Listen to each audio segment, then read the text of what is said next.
All right, we getting everybody in here today. Man, it seems like it's been a long week, man. A long week. Man, Been a what while. is it? Only Tuesday, ain't it? Yeah. No. What I'm saying, it's been a while since we've been on. We went Yeah. on Tuesday, but I guess since last time we didn't go 5 hours, Right. it seemed like seems so. Hey, don't never fear. Coach is on his way. Coach is on his way. So, but we wanted to go ahead and get here and try to be on time and get this thing started, man. Me and the SWAC historian, the Rattler, we can hold it down just for a while until Coach gets in here. Matter of fact, we may get a chance to talk about some things that Coach might not let us talk about when he's here. Hey, but before we get started, hey, you listen to HBCU Coaches Corner. I am your host, Rocky Miller, along with my co-host, Stephen Campbell, and our featured host, Johnny Cole, will be here shortly. We've had a lot of action in this past offseason, man. And we had some very interesting activity, not only in the transfer portal, but also on the coaching front. One thing we haven't had any turmoil as it relates to administration during this cycle. So that's pretty good. But Steve, yes, sir. What can you tell us about what's going on over at FAMU? They've been relatively quiet. You know, I don't know what it was. Maybe just last year was a anomaly. There was so much activity over there on the highest of Seven Hills. This year has been rather quiet, kind of low profile, so to speak. Can you talk about what's going on over there? Listen, man. Listen, I'm gonna say this again. If you want an AD not all in the videos, not trying to sell raffle tickets, get Angela Suggs as your AD. Man, listen, man, 19. Let me tell you something. Listen, man, I've known 19 for a long time. And 19 came in, you know what I'm saying? She's quiet, but she carry a big stick. And, you know, she done came out, man. We got the basketball going with the season tickets. And now she's got Club Lawson with the Snake Pit VIP section that she's getting ready. She rolled it out against Bethune-Cookman and FAMU, and she's really going to blow that up. She's got some great things that she's going to do for the champions package. So, you know, investing in champions package for FAMU. So, man, you know, this is what it's supposed to be about, man. She got her head down. She's evaluating, you know, what needs to be done. And like I said, we're here to support it, man. Like I said, and again, I just think things are all about fit. You know what I mean? You know, like Sean Gibbs. I'm using him as an example. You know, FAMU, but North Carolina A&T was his fit. You know what I mean? The folks are happy. He's happy. Everybody happy. You know what I mean? You know, OBG is around here taking pictures in front of Christmas trees and saying ain't no new friends. She look happy. You know what I'm saying? Look relaxed. Got people thirst trapping on her pictures. You know what I'm saying? So everybody's where they need to be at. So I wish everybody well in 2025. You know what I mean? We got a new administration coming in talking about changing names of things and stuff like that. So, man, you know, we're going to need to have the HBCU Football Coaches Corner to give people a little solitude from the foolishness that's about to take over for 2025, man. Well, so, you know, but okay. So Angela Suggs has started to put her imprint on what's going on in the FAMU athletic department. When I say quiet, I was really talking about the recruiting from a recruiting standpoint. In past couple of years, they've made a lot of noise in the portal, this, that, and the other. Are you happy what's went on so far? Yeah, well, I think I repost. Matter of fact, we just signed 2 guys that I just saw. We looks like, and again, I'm going to do a repost. I got to do a deep dive on the guy, but I saw we signed a running back that's a 4.35 speedster. Need that Bishop Bonnet type guy. You know, it looks like we signed another wide receiver. We signed a quarterback. We signed 2 defensive linemen. We signed a couple of defensive backs. So, man, you know, I think what we're all hoping for is that, again, Coach Cozy, it's his program. Get the guys that he feels is going to be winners for him, that's going to fit his philosophy and things like that. He can't coach like Coach Simmons. He's not Coach Simmons. He got to coach the way he wants to coach and build his team. But the one thing that I think is, again, always going to be the advantage of a FAMU, it's a well-known brand, and it's in the state of Florida. It's players, man. It's players in the state of Florida. So, again, we talked about 7,000 people in the portal, 5,000 people in the portal, whatever that number is. Again, you don't need to get 40 or 50 guys. You look at Jackson State, you get 5 different makers, you get national champion. You look with us when we got Musa and Bowler and Major, and all these guys were transfers, you know what I mean? And stuff like that. So you get those guys come in, Riley, Sharif, he was a transfer. So again, you get those guys in. You don't need to get 30, 40 guys. You need to just get key guys and then bring them in. Uh-oh, wait a minute. Coach got his background. What's up, man? What's up? What's up? Huh? Hey, Coach, can you hear us? Yeah, I can hear you. Can y'all hear me? Yeah. But Coach, we got your graphic on here, Coach. I know. I was trying to get me right. Oh, okay. Oh, hey, man, that's my camera right.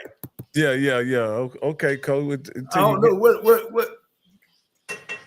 We see the hobo. We see your background. We just don't see you. We got a picture of the hobo. What's hobo stand for, Coach? That was your offense. Is high octane big play offense, Coach. Watch out. So all right, man. Let me get out of this one. Okay. I'm gonna try something new, man. What you gonna do? Hey, man. Hey, Coach. We right here with you. We right here with you. I'm ready. I apologize, Mr. Campbell. I know you're a man of standards. No. Listen, Coach, man. First of all, listen, man. We know what you're doing, and we just appreciate you being a part, allowing us to be a part of this, man. A lot of people. I was out in L.A. and stuff like that, and people like, man, why y'all cut the show off? I said, man, this New Year's Eve. Coach got to go on and get a couple of drinks. Oh yeah. Hey, they wanted us to stay on that time. Man, they want us to bring the New Year's in, man. And I think we did. Well, no, maybe not, but it was close to it. Hey, man, we done went over 12 a few times, so we done that enough on here. We try to be timely as we go in there. Just so we can let the people who watch it know what we're gonna do. We got our featured guest tonight is Coach Morgan from Langston University. We're gonna have him on for a while. We're gonna talk about his program and ask him some questions because like Coach Cole says, this is about highlighting coaches and letting us know about what their program is doing. He's the head coach over at Langston. After that, we all graded these coaching hires over the past, I guess, 3 weeks. And I want y'all to look at our grade report. I want y'all to critique it very closely. Hey, man, one thing I will say, I won't reveal it until we get into it after the Coach Morgan interview. But I can say some of y'all, man, y'all some really tough graders, man. Y'all were some tough graders, man. Y'all didn't cut no slack. Well, Rocky, I want to say something. I'm going to just be transparent. I'm going to be transparent. I graded on the curve because I want some of these coaches to come on the show. So I chose to grade on the curve, and then once they do what they do, then we'll come back, and then because at least we'll have them on the first time. But see, I can't go gangster like Coach Cole. You know what I'm saying? So if you ever want to take a class with Coach Campbell, when you about to graduate, come to Professor Campbell's class. We get you up out of there. We know about the mission. And we can talk about doing it what you say, preserving relationships while being entertaining and honest, huh? Hey, man, listen, because I'm trying to tell you, boy, I get more flack from people calling me, man, you talked about our coach, and man, the coach is upset. I said, well, hold on, wait a minute now. Coach Cole talked about the coach. Yeah, we hear you, Coach. All right, man. I got to get off. I'm on this phone, but I got to get off this.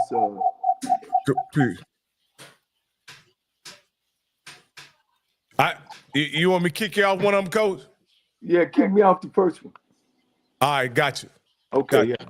That good. But Yeah, Rocky, that'll work. when Coach, I want Coach to hear this, so let me know when he's. Let's see. There you go. Hey, them people down there at Prairie View, we're gonna talk about that. Them people at Prairie View told Jermaine, Coach Jackson, hey, that first game, bro. They said that in the press. Rocky, we might need to pull that up because them old heads say, hey, listen, bro, that first game, they ain't say nothing else but that first game, and people got mad. I said, man, but y'all gotta understand something, man. When it comes to those rivalry games, it's no different. People from Ohio State are still mad. Now, they about to potentially win national championship, and they mad they lost to Michigan. So don't be mad when these folks down in Prairie View say first game. You know what I'm saying? But I want to. That's right. Coach, Coach, can you hear us? Yeah. Yeah, I can. Yeah. Okay, listen, Coach. This is what I want to propose this. I want to have, and I put it in my byline. We need to have an old head, new head, young head summit. As they say, no Diddy. We got to, I need Scotty. I need BJ. I need Perry. I need Josh. I need Zoe. We got to have a meeting of the minds. Because, you know, I walk these SWAC streets, right? And stuff like that. And they said, Mr. Campbell, boy, y'all old heads is rough on us, man. And y'all don't want to listen. Y'all don't want to hear none of our ideas. So I think we need, because, you know, I hear this in the streets. You know what I mean? That the young brothers say that we not listening to the old brothers not listening to the young brothers. So we got to have, I think we need to have an old head, young head summit, Coach. Well, so we bring it all together. That right there is the problem. I don't walk through the fire. I'm on the other end of the fire, and I'm trying to tell these young cats, look, you know, you got to be, you see what I'm saying? That's the problem. They think shit just started with, you know, when they got into the HBCU realm. Thanks, you know, once again, thanks to Deion Sanders, who really brought all this out. But hey, man, that's the problem, Coach. But Coach, that's the point. That's why we got to bring it together, Coach. I got you. We got to do drumline. We got to bring the old with the new. So we can come up with some solutions. We got to come up with some solutions here, Coach. Hey, I'm all for that. And I think it could be really some we could really iron some things out and grow the space with that kind of summit. But with no further ado, Coach, we got somebody on that you know, Coach, that you wanted to bring in and highlight, and who you believe is a rising star in the business. Hey, Coach, all your guys that you bring on, they on early. They never late. Never late. Well, you know, one thing about the guy that I'm bringing on, this is why I talk and speak what I talk. You know, this is a guy who's been through the mill. You know, he's done things the right way. He's currently a head coach and been a head coach for at least about 8-9 years. He's done a great job where he's at, and he's an HBCU guy. And you know, this is a no miss kind of guy. He deserves the opportunity. He's put in the work for the opportunity. And this is one of the reasons why I thought it was time to bring Coach Morgan on, to introduce him. You know, like I told you, Rocky Bishop, we give folks jobs, man. We give folks jobs, Coach. He already got one, Coach. And he clean. You see, he clean, Coach. He clean. See, that's like, God, that's HBCU. We know how Coach to. Morgan, you're muted. You're muted, Coach. I probably can unmute you. You got me. Yeah, I got you now, Coach. You in there. Oh, man, it's a pleasure. Coach, it is nothing but an honor to get the opportunity to sit down and talk with you. And you guys, you know, I'm excited about this opportunity. Thank you guys for having me on. Man, this is the head coach. Preparation. Clean. Got his football label. This is a cat that knows how to be a head football coach, Coach. And take it to another level, man, because it means something. That's how they teach us, Campbell. Rocky at HBCU. We got to be one step ahead, baby. Appreciate you, Coach. Appreciate you representing well. Coach, man, you know, we've been talking for a while. I've seen your work. You know, you've been hitting and missing on some of these jobs. You sat in that saddle. You've won your conference before. And, you know, and we'll get into the other stuff of how you feel about what's going on, man. We just want to know about you, where you are, where you've been, and where you're trying to go. Of course, I'm Quinton Morgan, head football coach here up at Langston University. To be totally honest with you, the majority of my career has been here at Langston University. My first head job here was the head softball job here, to be totally honest with you. I was doing football and softball. I was up under coaches such as Greg Johnson, Mickey Joseph, and DeJuan Sanders. As I was, worked up under those guys for many years. And then, at the same time, I was also the head softball coach here. And in 2015, I had the opportunity to take over at halfway point here at Langston University. And then from there, I took what was given to me and molded into to what it is right now, a different culture. And first and foremost, I have to say that it wasn't just me. I know it was all by the grace of God. I'm only one man, and just to have that many young men and coaches believe in me and in my mission and my vision, that helped brought the success that I have encountered in my career. And I'm not foolish to acknowledge that. I know that it comes from up above. I'm just one human, and I'm just like any other man. I take it day by day. And I think my biggest attribute as a head coach, though, is that I teach the kids about using the game and not letting the game use them. I give them reality. I feel like I'm a disservice as a head coach if I preach about, winning just football games, and I can care less what happens to a kid after he leaves my tutelage. I think we're in the business of building young men, and when you're in the business of building young men, it's more just than God-given that athletic ability that they've been blessed with. You got to tap into them as individuals, and I think that's important. I think that's why I've had my success. So I think this has really been my calling, to be totally honest with you. I learned how to become a head coach, believe it or not, from softball, because I dealt with so many different personalities from those young ladies, and the way you address a young lady, I couldn't come at that young lady the same way I would come at my defensive backs, to get the best up out of them.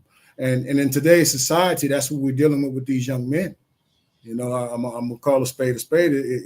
It's not a lot of young, positive male role models out there. And I'm not going to put a specific color on that. Okay. But you guys know where I'm coming from. And it comes from a lot of fathers not being in the household.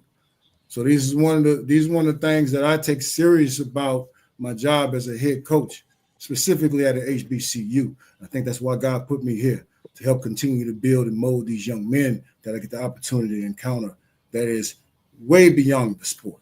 I got my wins in. I got championships. So I build young men now. And I think that's going to keep me on the successful side of the win-loss spectrum. Yeah. Coach is from New Orleans, guys, and he can recruit them too down in New Orleans as well. And like he said, he was under Mickey Joseph. He's under DeJuan Sanders. He's under a great athletic director in Pat Simon, who we all kind of know and learned a lot from. Coach, where you guys now as far as recruiting and that kind of thing? All my guys on the road, we get them out there. I get them out often throughout the week. My recruiting basis, to be totally honest with you, man, I could touch anything from the West Coast all the way to the South. California, Nevada, Arizona, Kansas, anything Midwest, Arkansas, Texas, of course, which is right my next door neighbor, Louisiana, of course. My dad is one of the top trainers in the state of Louisiana. One of his more notable players that he's trained that everybody will be more familiar with is Joe McKnight, may he rest in peace. So I'm real tapped in back at home in many different places. So recruiting is not a problem. Coach, we're all over the place. I enjoy it. It's nothing like building relationships with different coaches. Yeah. Hey, Coach, I have a question for you. Sure. My name is Rocky, man. I'm a fan more than anything, and I also cover HBCU sports. But I want to ask you this, Coach. I went to junior college out of high school. And I know NAIA is I'm very familiar with NAIAs because we've had several kids that played from right here in Waco that went to NAIAs.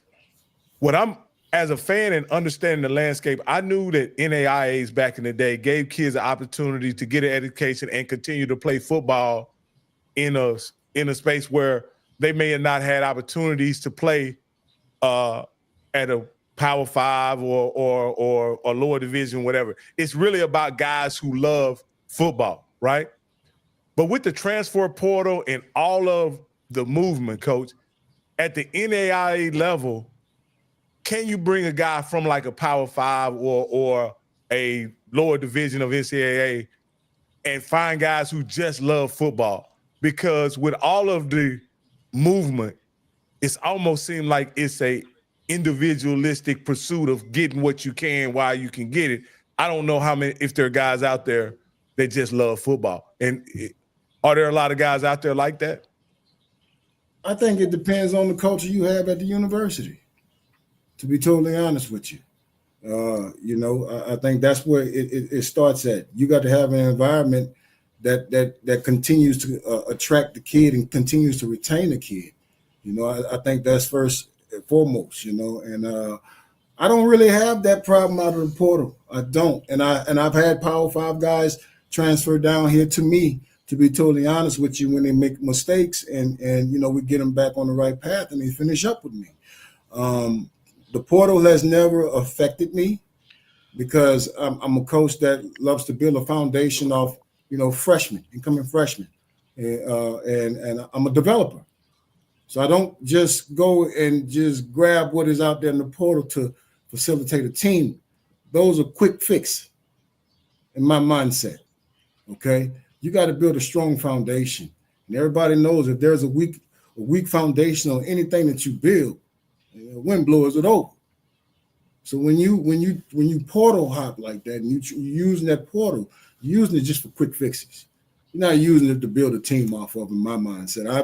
I haven't been successful like that because typically when you get kids like that, you get them for what? 1, maybe 2 years. Yeah. So it's about the culture that you bring in your program, to be totally honest with you. Yeah. So you're saying essentially your program hadn't been affected by the transient nature of football nowadays? Nah, me and Coach Cole was just talking about this. And I got one of the biggest cornerbacks right now getting ready to go off into the NFL draft. Travis Martin, he's going to be playing in Legacy Bowl. He's 6'2.5", 6'3", 225 corner. You don't think they were hunting him? Absolutely. But when there's genuine relationships and the kid trusts you and he know that you love him beyond that sport, everybody don't jump for glitter. Yeah. Well, piggyback off, and in the eyes of a coach that's been around, just not my eyes, coach's eyes. Everybody thinks when a kid in the portal, if you ain't never coached before, or if he's coming from some Power 5 school, is he's always coming with some luggage. Yes. And the luggage ain't always got to be he got a bad attitude or he don't rape somebody or he don't stole somebody. Sometimes, Coach Campbell, he can't play. Yeah. You know what I mean? He needs some more development. And that's why, a lot of times when guys get so excited, oh, man, they recruited 40 guys from the portal. Well, probably, of course, all 40 of them maybe can't play. But go ahead, Coach. It's your show. Go ahead, just piggyback off that. Coach, you're absolutely right. Coach, you're absolutely right. And they can also come in as cancers. You understand what I'm saying? The last thing you want to do is invite a cancer into your camp because it spreads throughout. And so you got to be mindful what you get out of the portal. Long story short, it's always good to start a team from a foundation by going out and getting these seniors that's coming out of these high schools that are good players. So in actuality, what the portal has done for me is just made me even happier because now I get to go get some of these 3 stars that these Division I AA's are looking over and don't understand how to build a great foundation off these type of kids. It's simple. Here's one example to the audience, and of course, everybody, Campbell, they getting on us because we go back to old head, right? You know, Jerry Rice wasn't no star. You know what I mean? Walter Payton wasn't no star. You know what I'm saying? Them two changed the game. You know what I mean? But they have came and put the work in and has became the best the NFL has ever seen. And we got some more in this present day as well doing the same thing. So this guys, and we'll get into this, we're a coach that look at things out of a different eyeglass than looking at somebody on TV and because he's famous. But go ahead, I don't want to get into it yet, Campbell. Your turn. Well, Coach, first of all, I appreciate you being here. I'm going to kind of switch it up because, man, I know a lot of people down in that New Orleans area, man. And I say, I started doing research, and, man, everybody I talked to, I got a lot of family down there. They're like, that brother is a high character individual. So I wanted to talk to you about two things. I saw and we don't have to get deeply into it, but I saw that you had some adversity in your life with your family. And I saw the video. How, by that adversity, and also you being a softball coach, seeing the other side, dealing with the undergender, how did that allow you to give a well-rounded approach? Because, Coach, I'm going to give you a lot of credit. You got to say a lot of our historic coaches, they coached women's basketball. Eddie Robinson coached women's basketball down at Grambling. We had a lot of coaches that had to coach baseball. You know what I mean? Like you said, and to see the fact that you were able to coach softball and then be able to coach football says a lot about how you're able to interact with people, period. So just kind of tell people about who and what you are and why you're known as such a high character person. I think it started from the guy I consider as my dad, man. His name is Ronnie Carter. Everybody in the New Orleans area call him Coach Pep. And, when you raise around someone that takes the time out each and every day of his life, to help the youth in the New Orleans area, the training sessions that he gives throughout the city of Kenner and New Orleans Metroplex, you got guys that are charging $200 and $300 a week, but he does it for the love. So I was built off of that. This was all I know, just to be an olive branch. When you're a blessing, you be an olive branch, you extend that. And that's all I know, man, to be totally honest with you, and that's all I've ever been around, the sport of baseball, the sport of football. I played in the SWAC myself. I played up under legendary coach Roger Cador, at Southern University. Played with Ricky Weeks, left there, ended up at Jackson State, played there. Played on the football team at Jackson State with T.C. Taylor and those guys there. So I'm familiar with the SWAC very well. And, all of the toolage and the things that I learned throughout my HBCU experience prepared me for where I am right now today. And being that head softball coach, and I'm fast forwarding to that put me on a whole nother level because it taught me how to have one, open dialogue with individuals, and second, most important, not least, but most importantly, effective communication.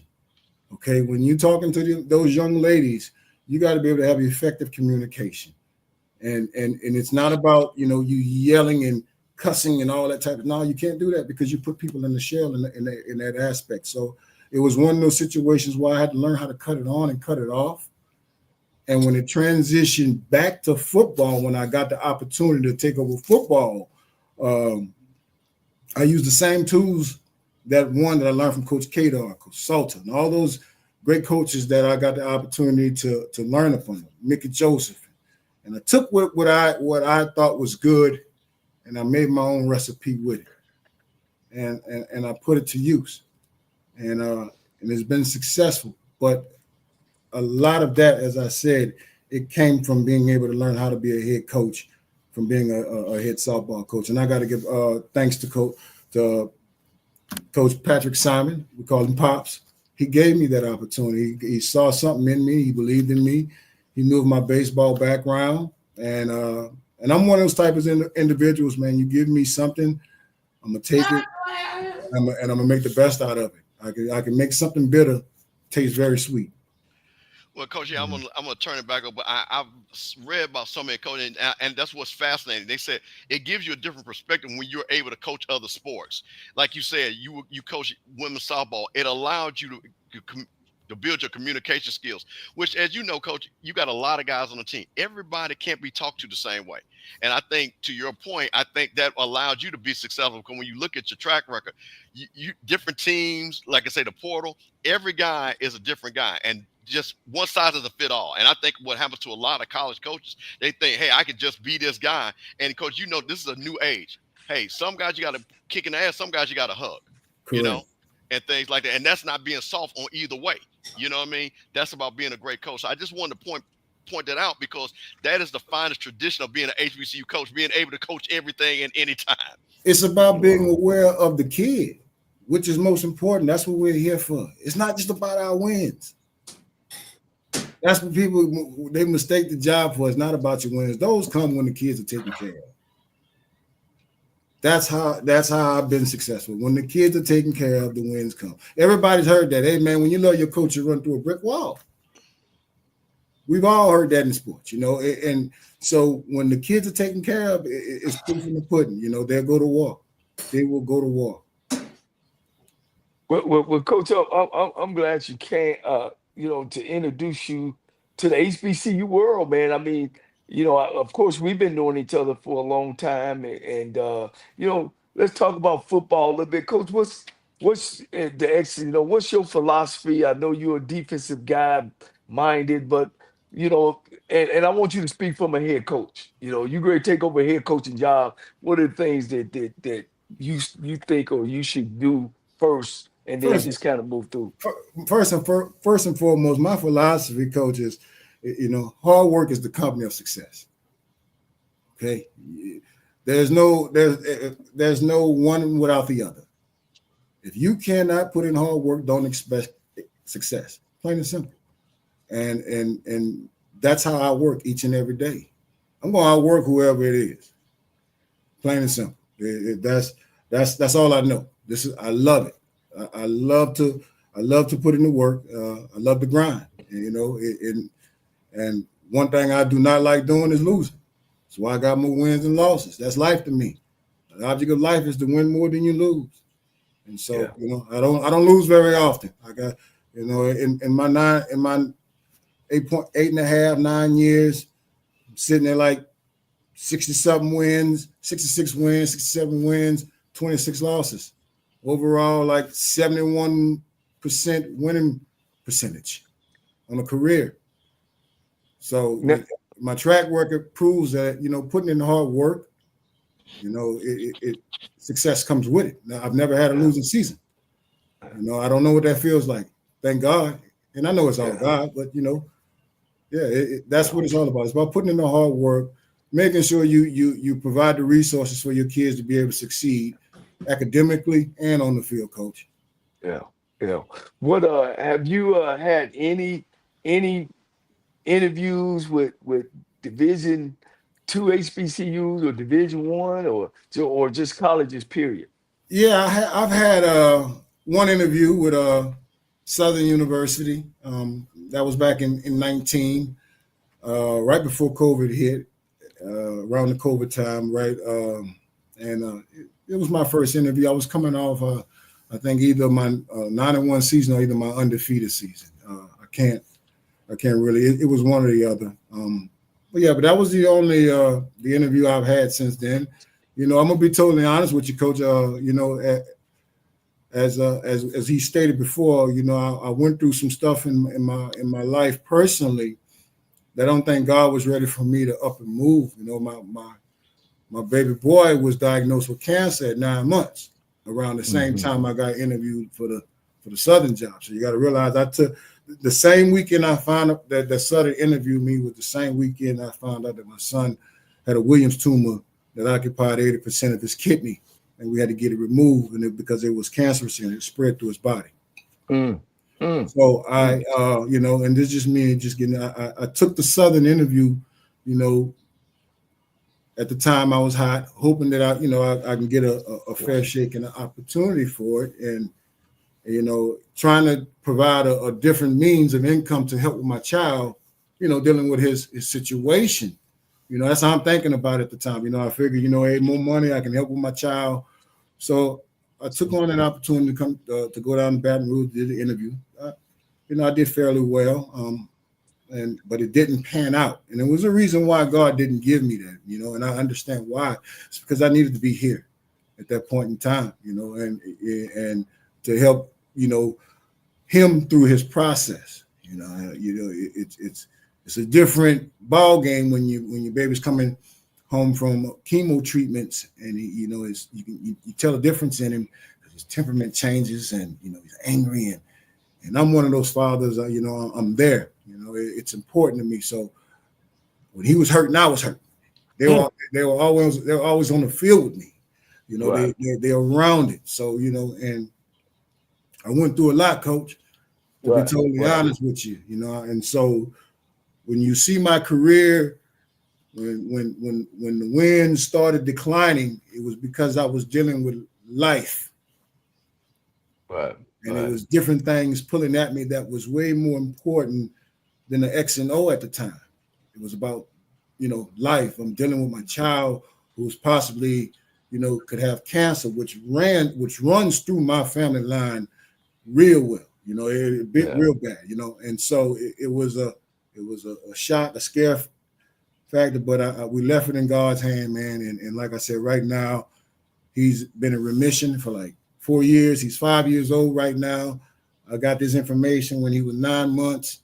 We immediately had the surgery a weekend, maybe like not even a weekend, maybe like it was like the next day. I'm sorry. I found out on a Friday. He had the surgery on the Saturday, on the same day I was doing the interview.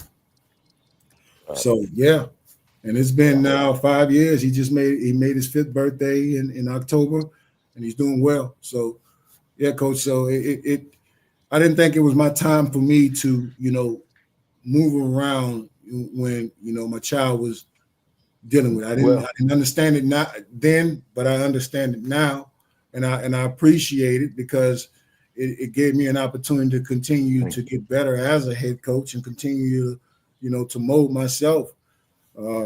And Coach, that's why you here, as you say. That's why you here on this show, because you know I look, we gonna talk some more, but I a vision came up, and I've been good now, Coach.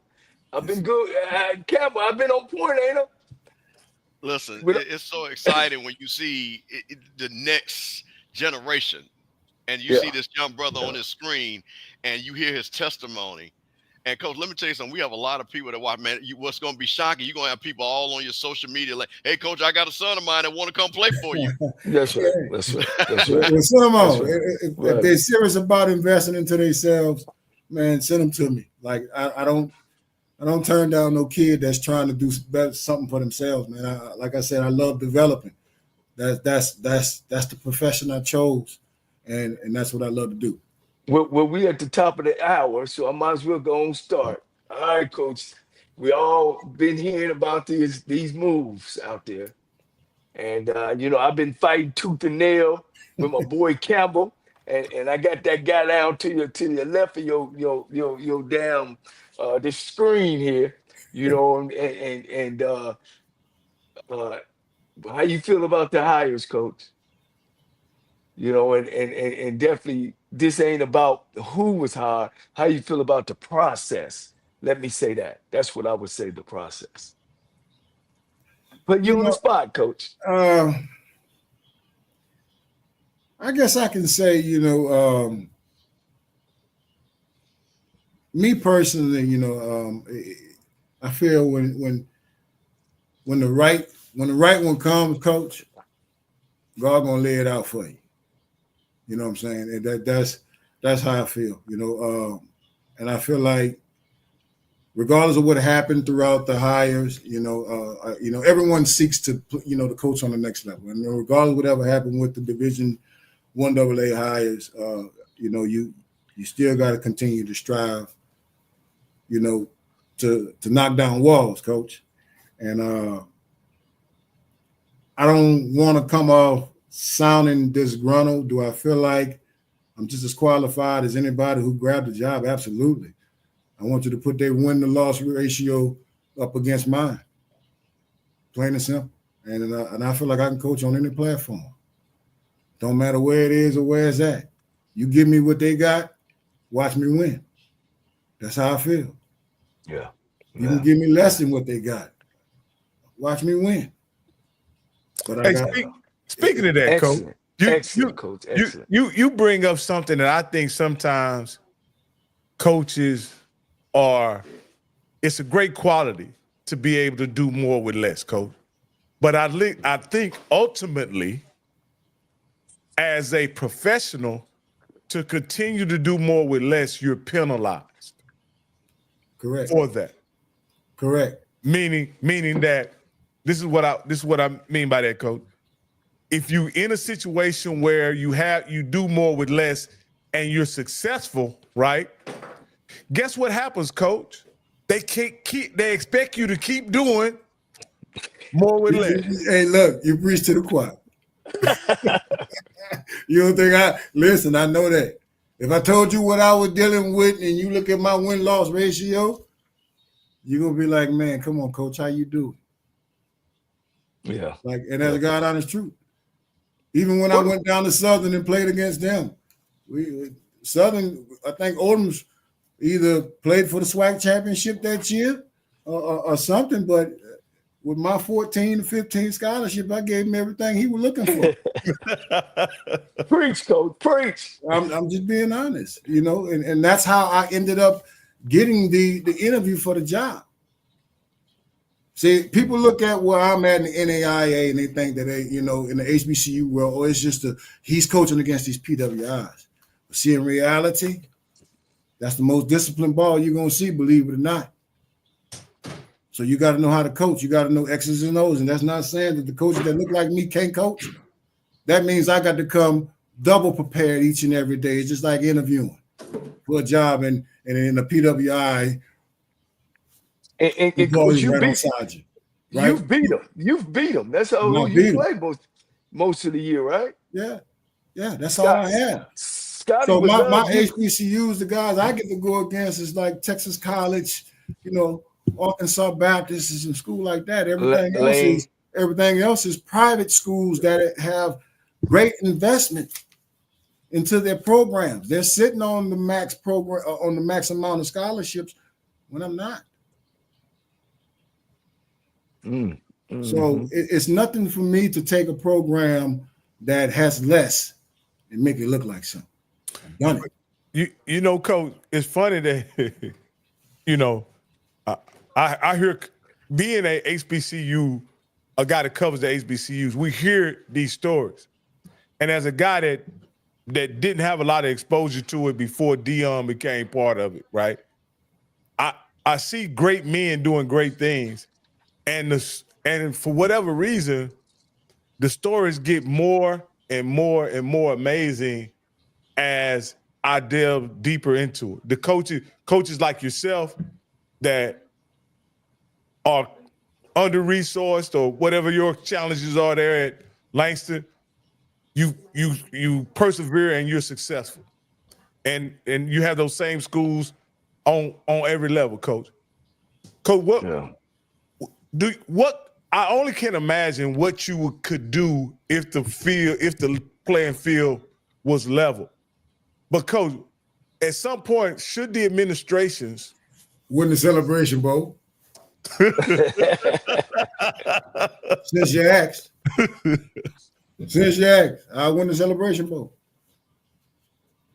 Wow. One of the things that Coach, you talk about it, and I feel it in you. What are some of the things that you, as a head coach at your level, really had to kind of do outside of just your head coaching duties, without some physical or some where you had just example for me, and of course this is about you, we had to actually build lockers with our hands. What are some and lay carpet? What are some of the things? Coach, I paint, so I weed eat it, But Coach, I'm not gonna put that on social media to talk Right. about, Coach. It's That's not right, Coach. about That's that right. because I love where I am. I love my HBCUs, and it's That's not right, about showing weaknesses. It's about picking up. It's about digging in and helping. Yeah. That's what it's about. It's about it ain't about complaining about what you don't have. It's about also trying to help too now. Right. Right. Well, I love anything, Campbell. Yeah, I want to, Coach. One of the things, because this is again your first time, was why don't you tell people, because this is your introduction to a lot of people on YouTube. A lot of people want. Why don't you tell people your coaching philosophy? Are you more focused? Are you an offensive guy? Are you a defensive guy? What's your specialty? Why don't you tell us a couple of guys that you're proud of that are playing for you right now? Kind of give us an overview of your team and yourself. I would say my coaching philosophy when it comes to X's and O's, I'm well rounded on both spectrums of the ball, to be totally honest with you. I started off my career on the offense side of the ball, and I learned defense. I am the defensive play caller, but I also had to help influence offensively this year. I don't know if you guys were aware, I did end up, may rest in peace. I lost my offensive coordinator 2 weeks before the season started, Coach Daryl Mason. And so, I had to kind of like chip into my offensive head this year to try to help things get to going offensively with the team.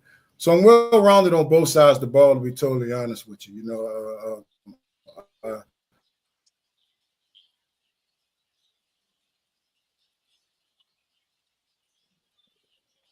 We off? No, we not off. Coach, You froze? Froze up.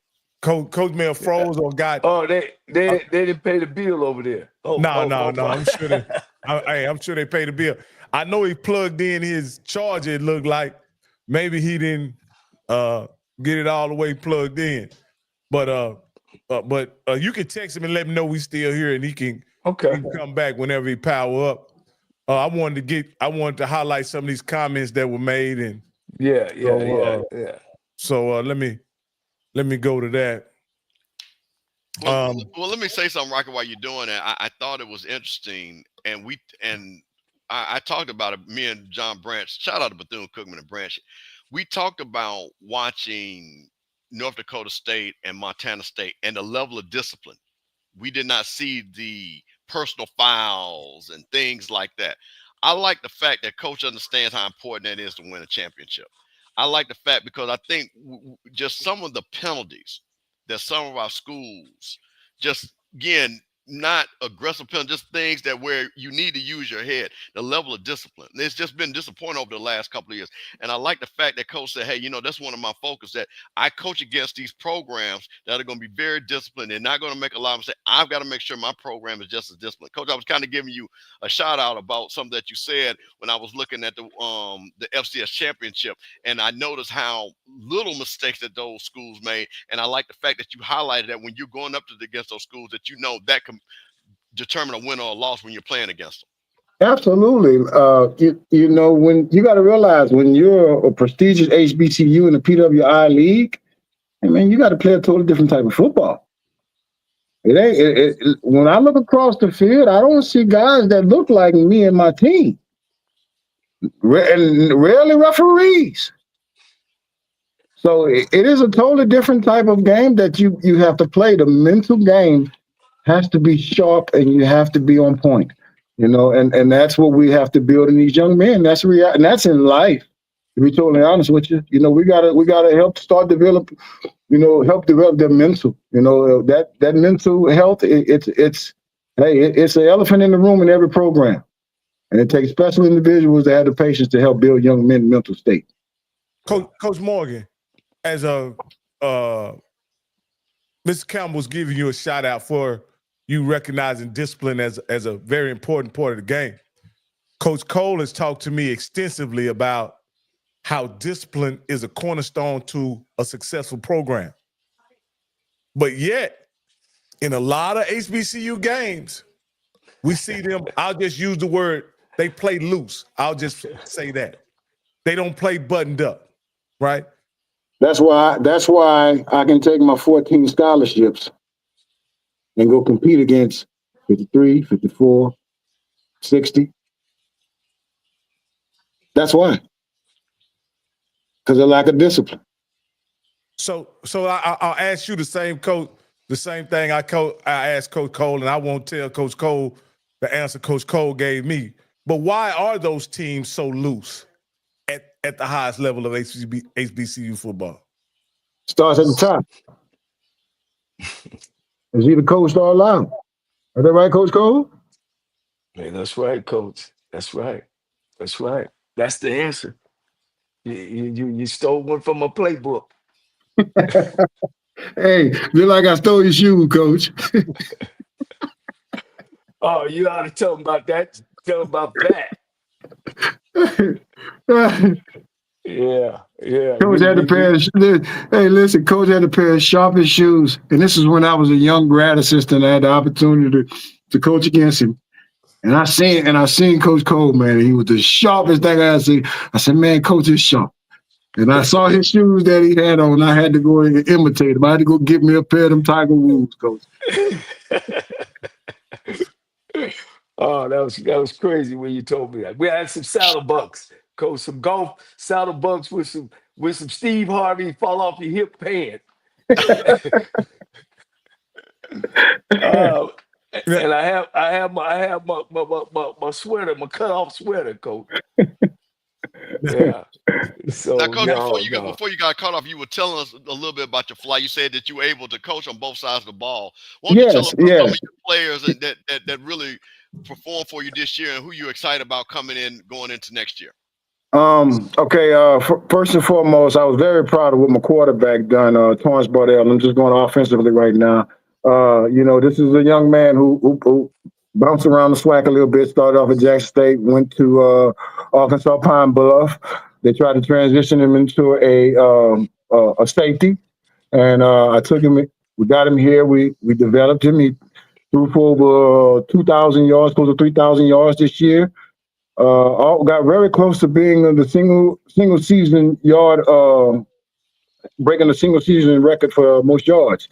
So, the development that, that we see that we've been putting into him, we're seeing it, So I was very proud of his gains compared to his first year that he was up under our tutelage. And next, I would say my receiving core, Kevin Allen, man, he had a stellar year. He ended up breaking our single receiving record for yards in a year. He touched right at 1,000 this year with multiple catches, plenty touchdowns. Defensively, Damon Lowry, one of my defensive linemen, I think he wrapped up close to about 60 solos, plenty of tackles for losses. And then, of course, my stellar cornerback, last but not least, Travis Martin, man. I think y'all going to be seeing something special out of him. The special thing about Travis is, I recruited Travis. He was playing for Keenan Lewis down at Landry Walker down in New Orleans, Coach. And Keenan Lewis, Keenan used to play with the Saints. It was him and Jacoby Jones. Keenan had him playing defensive end. And his sophomore year, I started recruiting him, and I told him, I said, listen, we're going to transition to cornerback. I said, I promise you, if you trust me, you're going to have every scout you think about going to come see you. Coach, the kid, trust that vision. And he had Florida State come in on him late and all of that. He decided to come to little Langston right here in Oklahoma. And right now, he's had multiple of those scouts that we talked about come through here to come watch him. He's already clocked his 4.4. He's done all. He's tested out all. He tested out on his junior pro day. So we got something special that's coming out of the HBCU world once he gets his opportunity. And he's a well-developed kid. He's a humble kid. He's going to be one that we're going to all be proud of. He's going to go out there and he's going to do the right thing. And I think that no matter what HBCU it comes from, it represents us all. Is he coming out early? Huh? He's coming out early. No, this is his senior year. Oh, okay. Yeah, he'll be in the Legacy Bowl he's in the Legacy Bowls this year. He got invited to it. He's got invited to a couple of other bowls as well. So just be on the lookout for him. His name is Travis Martin. And I mean, one of the most humblest kids, man, that you would ever meet. And it's been nothing but a joy to coach each and every one of those kids, to be totally honest with you, Coach. You know, I had a great group of kids, man. You know, I put it to you like this here. My team cumulative GPA was over a 3.0. I got you. Now you heard me. Listen, I ain't say a position group now. I ain't say the running back. I didn't say the receiver, because I said the cumulative. Now, you know, when you look on your, what you call that, transcript, Coach, what that cumulative is, Coach, that's everywhere you done went, right? Yeah, So that's everything. You got some 4.0. Hey, Coach, how many kickers and long snappers you carrying on your roster then? Hey, Coach, I ain't got nothing. Listen, Coach, I got two kickers, 2 long snappers. So that's what it's about, though, Coach. This is what it's about. That's why I love what I do. Because, like I said, I get to teach them to use the game, and I let the game use them. And they see it now. Coach, Okay, go ahead. Sorry, Coach, go. I wanted to listen because, listen, man, again, I played at Goretti Park, New Orleans East, North baseball. I can hear that accent. How do you use being from New Orleans in that area, and you get those guys to come up there to Langston? You know, what do you tell them? You say, hey, man, listen, I'm from home. I got some gumbo up here. When you come up here, I know how it is. You're going to be able to enjoy yourself. What is your pitch to get those guys to come from New Orleans to come up there and play for you? I mean, to be totally honest with you, man, me just being me. No false faces. I think that's what it's all about. It's not about selling something that you're not. You know, because eventually you're going to have to show your real face. So it's about me just presenting me, people knowing me and how I am, you know, where I'm from. I mean, Mickey name big on the West Bank, my name big on the East Bank. I put it to you like that. Yeah. So we need to get you. We need to get you up on another level, Coach. Hey, Coach, your homeboy may need some help.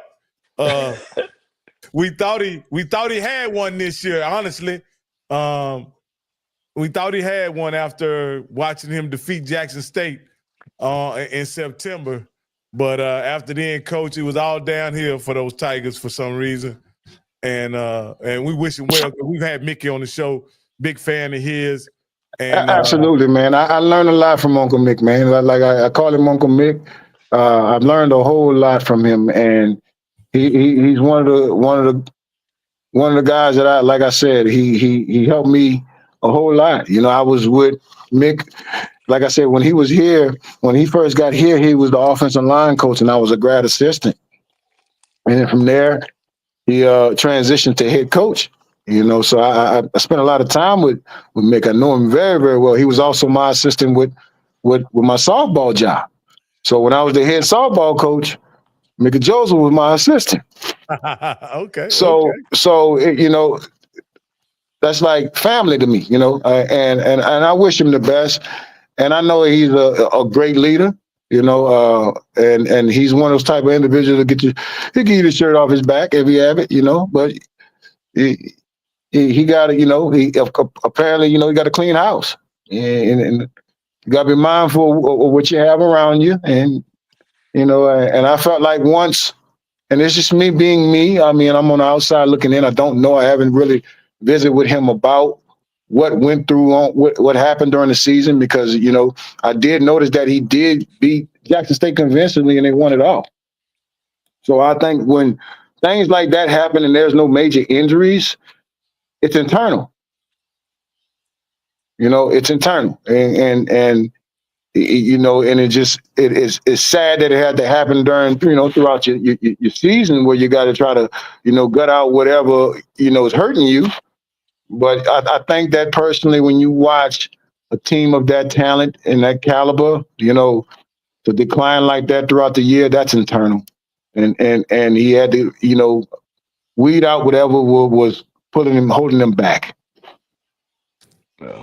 Hey, Coach, along that, you know, I just kind of want to transition into this since we are talking about the SWAC. Coach Morgan, would you be open to playing one or two SWAC schools? Any one of them. Any one of them.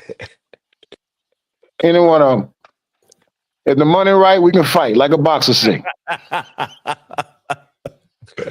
You mean you'll go all the way down to the highs to 7 Hills and If play the money right, if the money right, we can fight.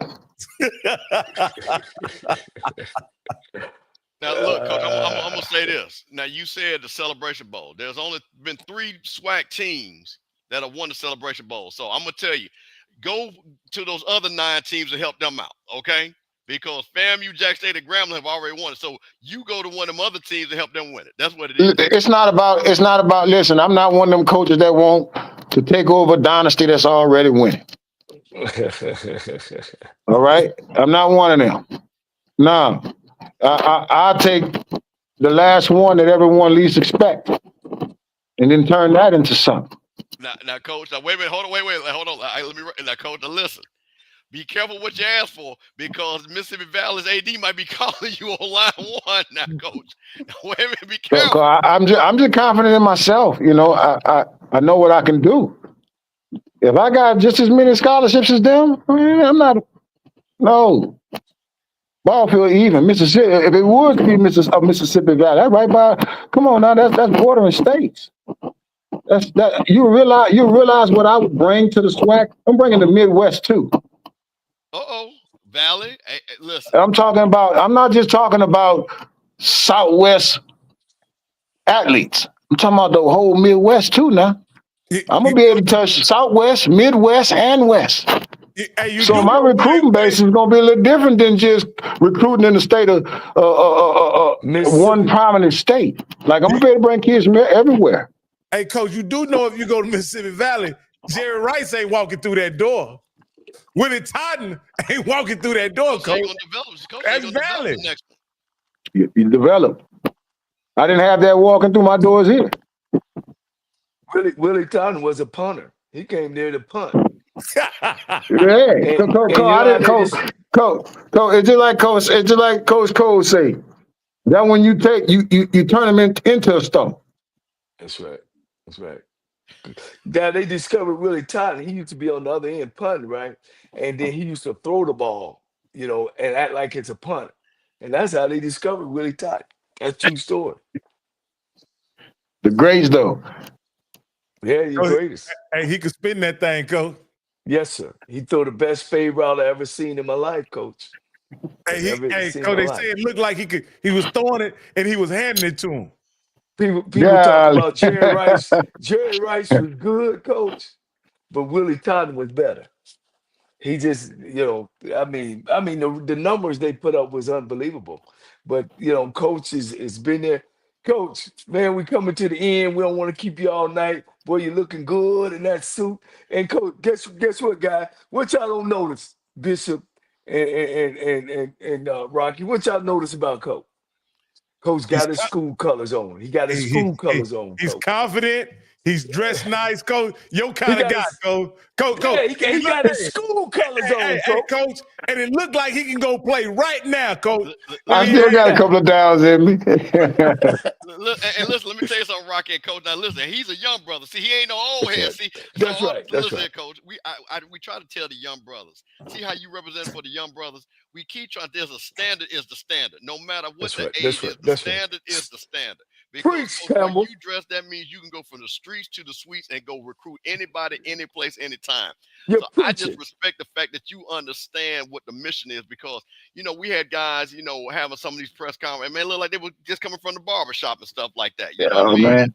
And things like that. And like I try to tell people, it's the old heads that's got the money. They haven't encountered the great Patrick Simon. When you've been, you know, it's a learning process, you know. Like I said, I was human too.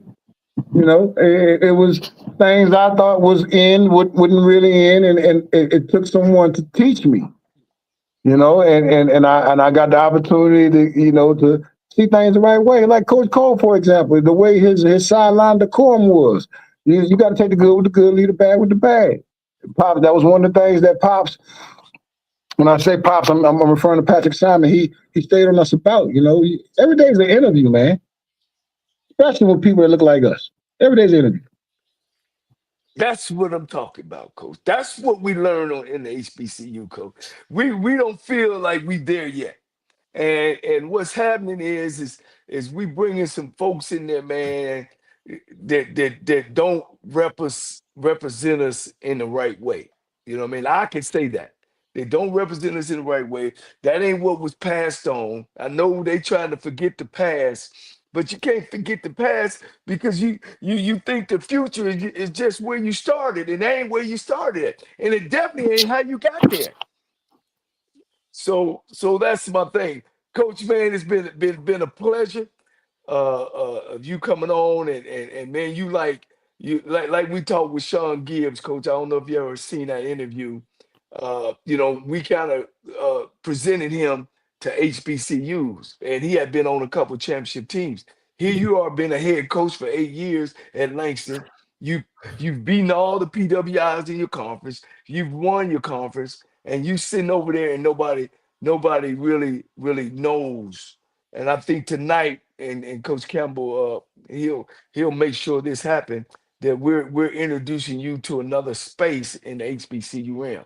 And I appreciate that, and I appreciate you. Coach, before you go, let everybody know because we're in the social media world. Let them know where you at on Twitter, Facebook, Instagram. Where you at, Coach? I'm on all platforms. You can definitely just look me up. Just Coach Morgan, Coach Q, be Coach Q, on all platforms. I'm on Facebook, TikTok, Twitter, Instagram. That's one of the things I'm definitely getting better at, getting more savvy at is my of course social media, man. I'm getting my I guess you could say my followers up. Hey, Coach, I got one last question. If it's a recruit out there or a coach and they need to get some film or something like that to you to evaluate, where can we send it, Coach? You can send it to Quinton.Morgan@langston.edu, and that's QUINTON .Morgan MORGAN @Langston LANGSTON.edu. You can send it directly to me. Quinn, QUIN Quinn. That's QUINTON. I'm gonna drop it in the chat. I got it. I'm gonna drop it in the chat right now. All right, got you. Coach, we got you covered. Did you guys catch everything? Yeah, I just dropped in the chat, Coach. Okay. Appreciate you, Coach. Good luck. No, it has been nothing but a pleasure. I thank you guys, man. Coach, again, thank you, Coach Cole, man. It has always been a pleasure to get the opportunity to visit with you, and you two gentlemen. Thank y'all again, and you guys keep doing what you're doing, man. Coaches out like myself that need this type of platform to be able to be seen.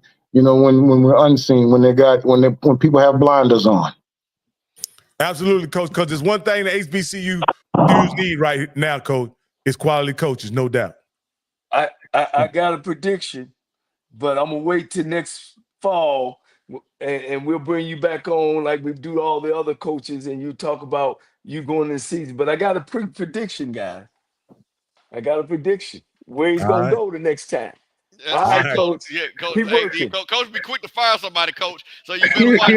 Get mad at us, and he be the one that calls the ball. It's about winning. That's it. Thank you, Coach. Appreciate it. All right, gentlemen. Thank you. Good night. Thank you. Yeah.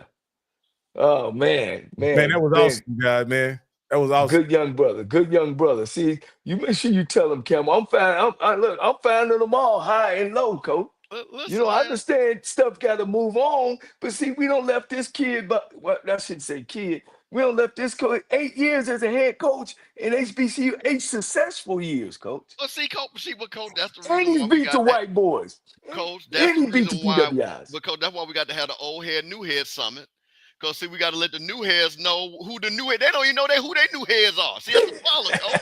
The new heads don't even know the new heads. They don't know who to root for, do they? They don't even know who to root for. See, man, listen, man, let me tell you something, man. All those guys are like my sons, nephews, and everything. What I like, and that's why I'm saying we do need to have this, because there is such great knowledge that spans, and there's a lot of energy. And see, what I think the thing that we and I'm gonna say as a black man, and I mentor a lot of people, and a lot of these young brothers say, hey man, it's not that we don't want to know, you just don't want to tell me. So Right. that's the thing. So we got to be able to listen to what they got to say and come in on this platform. And all these guys got their own platforms, man. There's a lot of things that can be solved. But if we sitting up there, Scott and them doing the show, and they laugh and talk about what we said and we doing, but we bring this together, man. Look, and bring that coach on. You know what I'm saying? Let them young brothers bring them on their shows. You know what I mean? And stuff like that. Because here's the thing. And like I said, man, like I told you, I think it's all about fit. Michael Vick, that's a fit for no. But this guy here, this brother here, this guy's a fit for a lot of schools. See, that's the thing about it. So while he might not have the social media fan, I'm gonna tell you what he's gonna do. He's gonna recruit well. He's gonna get those kids to graduate. He's gonna present well. And I'm gonna tell you this one thing about it. You want me to tell you what makes a celebrity head coach? Winning. Because you want me to tell you what Willie Simmons is? He's a celebrity coach because he won. Okay. Yes, sir. Eddie Robinson was a celebrity coach because he won. W.C. Gordon was a celebrity coach because he won. T.C. Taylor now is becoming a celebrity coach because he's winning. So I'm gonna tell you one thing. Hey, y'all using that celebrity coach? A very, very popular person. Y'all using that celebrity coach title real loosely right now. Man, listen, man, that's Yeah, how y'all do, man. I know. We shouldn't be using all. We should be coaches that are celebrities or coach celebrities want to be coaches. But go, that's a whole nother story. Hey, we're gonna get into that right now anyway. Again. Yeah, absolutely. Hey, so coaching. There was an article that Mr. Campbell sent to us where I forget the guy's name, man, who wrote an article and he graded all the hires, right? And I found his grading very interesting. And actually, Scotty even did a show on it, I believe. And so we, for fun. Now this is for fun, so don't make this is not personal, guys. Okay, let me say this. It's been brought to our attention that a lot of things that we say on this show has been taken personal by coaches and alumni. Again, that's not our intent. It's just our unbiased analysis of what is going on in the SWAC or HBCU football or HBCU sports as a whole. It's not meant to denigrate or insult or belittle anybody. That's not what we mean when we mean to do it.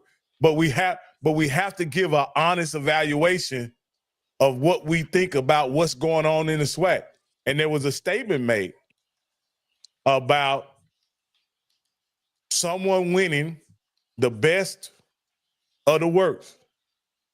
We all understand that someone could take that as an insult, but that's not how it was intended. That's not how it was intended. It meant that the West is down and somebody had to win. That's what it meant. Now, Campbell, in your opinion, you the politician on here. If someone says you the best of the worst, why would someone take that personal? Well, you gotta understand, because it's not a compliment, you know. So here's what I think what we do a very good job at. And again, this is a different flavor. You know what I'm saying? This is a different flavor over here a little bit. You know, smooth. You know, that top shelf. You know, been sitting on the shelf for 100 years. Hey, McAllen 18, you almost bought. But yeah, that McAllen 18 for $100 a shot. See, this is McAllen 18, 825. You know what I'm saying? So we want people to know when we're telling people, man, this is not about, you know, hey, what your name is or whatever. Like I said, again, that's fine. You know, again, it works for this.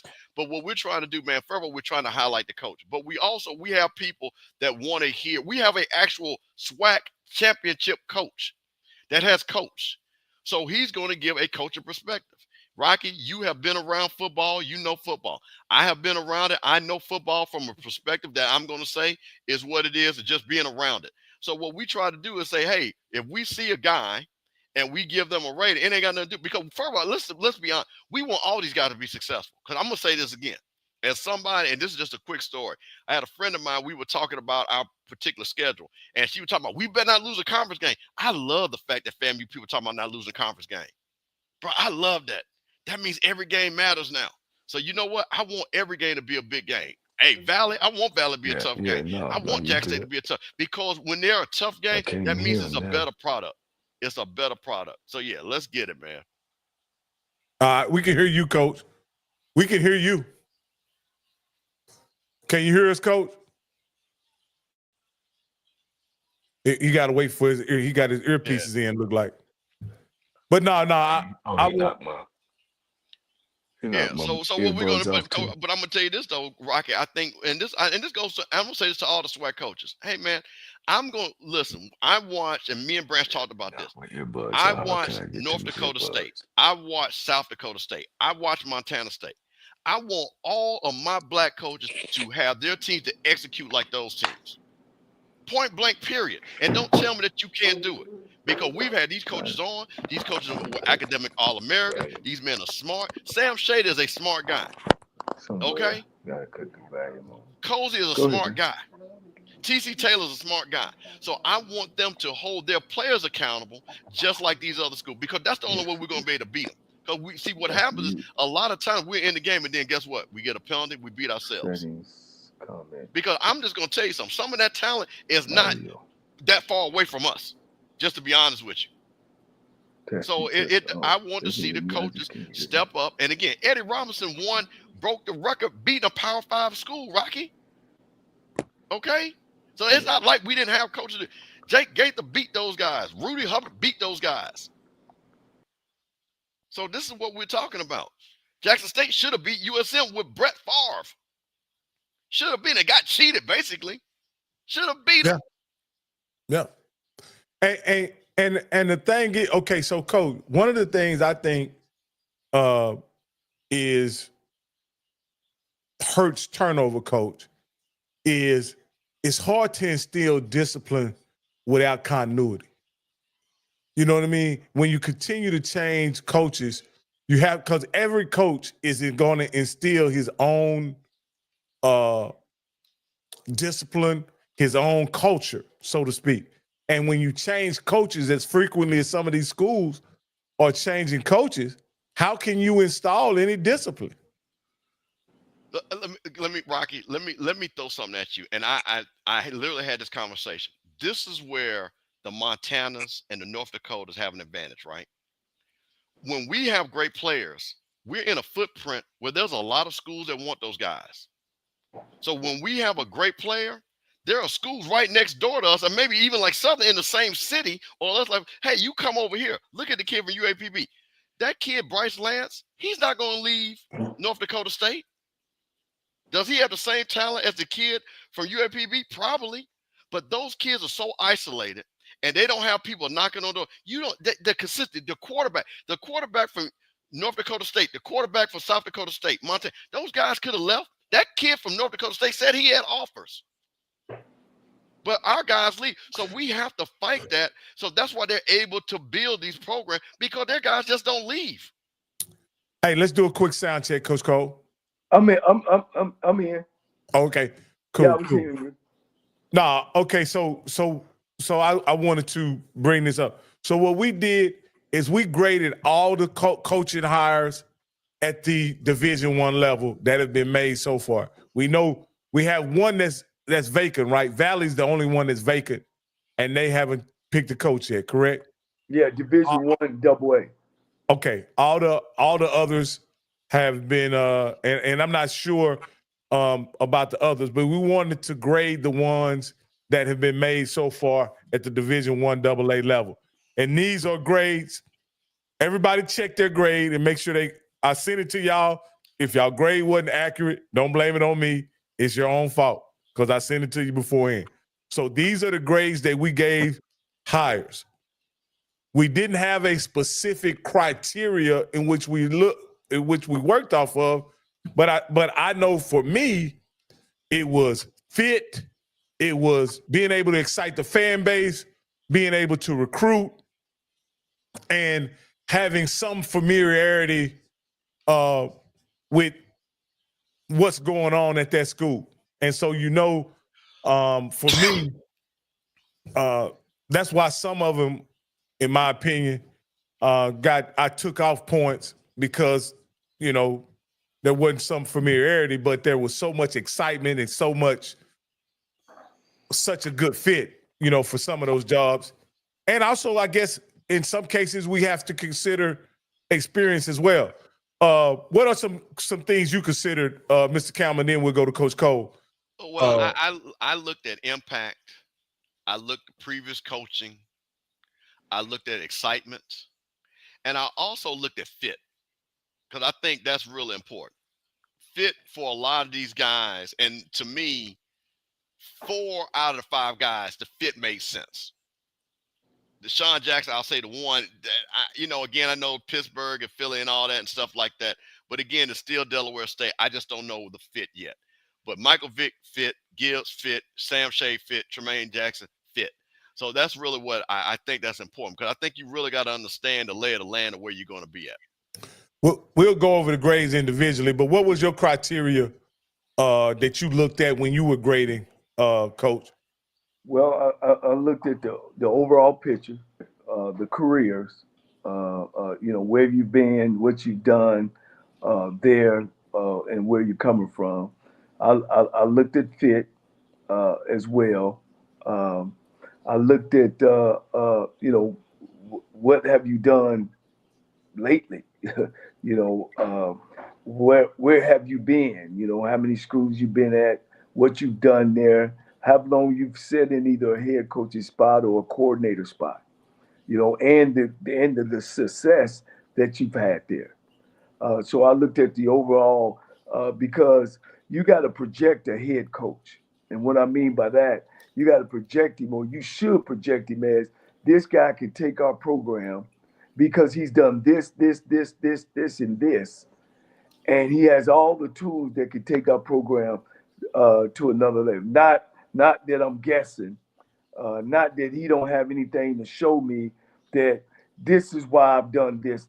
I don't think nobody gets to be a CEO in business or any other group that you haven't shown that, I've been in this, ocean. I've seen this sea. I've seen this lake.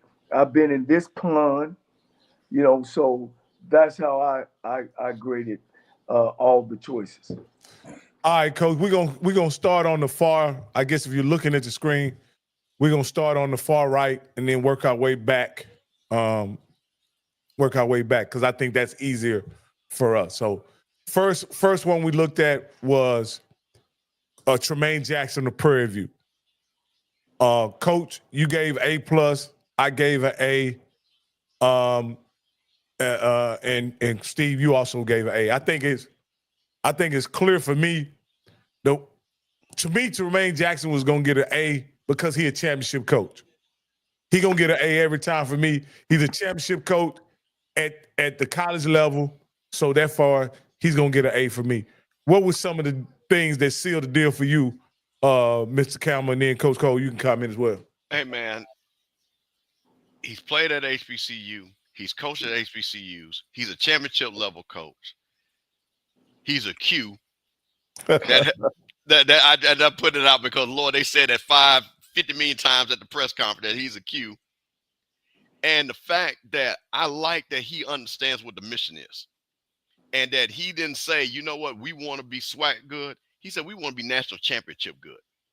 I like that. Now, I'm a Celebration Bowl guy, but that doesn't mean I don't want my team still to be the best team, no matter where we play, what championship we play, be it FCS or the Celebration Bowl. So the fact that he was able to communicate that, the fact that he has a track record, he had his team in the national championship this year.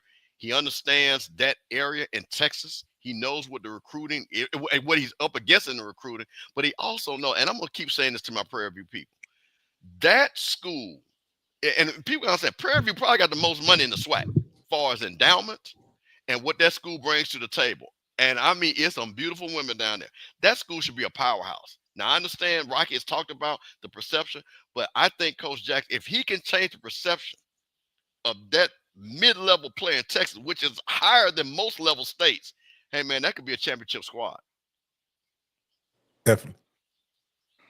Well, I know the young man personally. I had a hand in his upcoming to be where he are. And I seen him, how he recruits and go about the game. He showed me what the game means to him. Yeah, he is a championship coach. He's won everywhere he's been.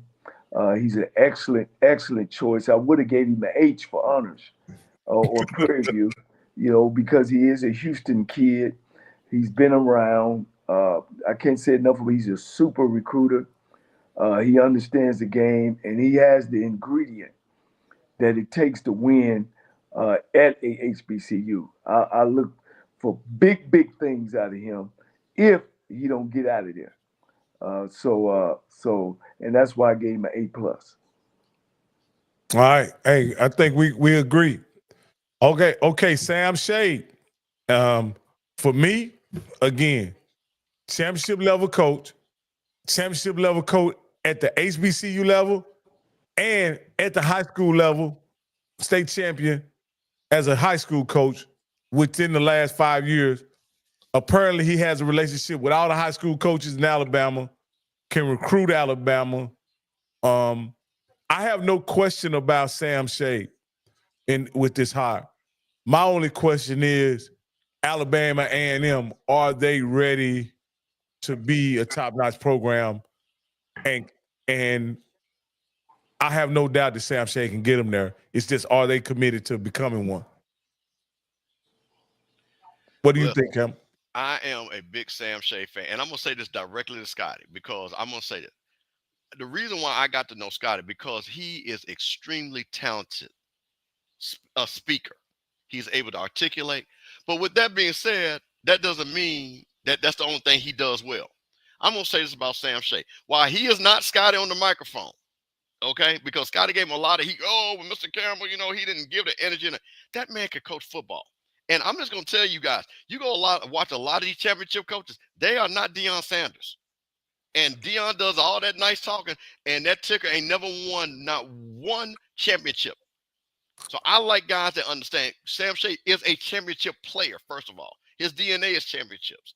He understands the lay of the land in Alabama high school. And to me, that is going to be very important because what he's going to be able to do is when these kids go off, he's going to be able to track these kids from 9th grade all the way to 12, all the way when they go to college and come back to Alabama to come back home, potentially, if they're in the portal.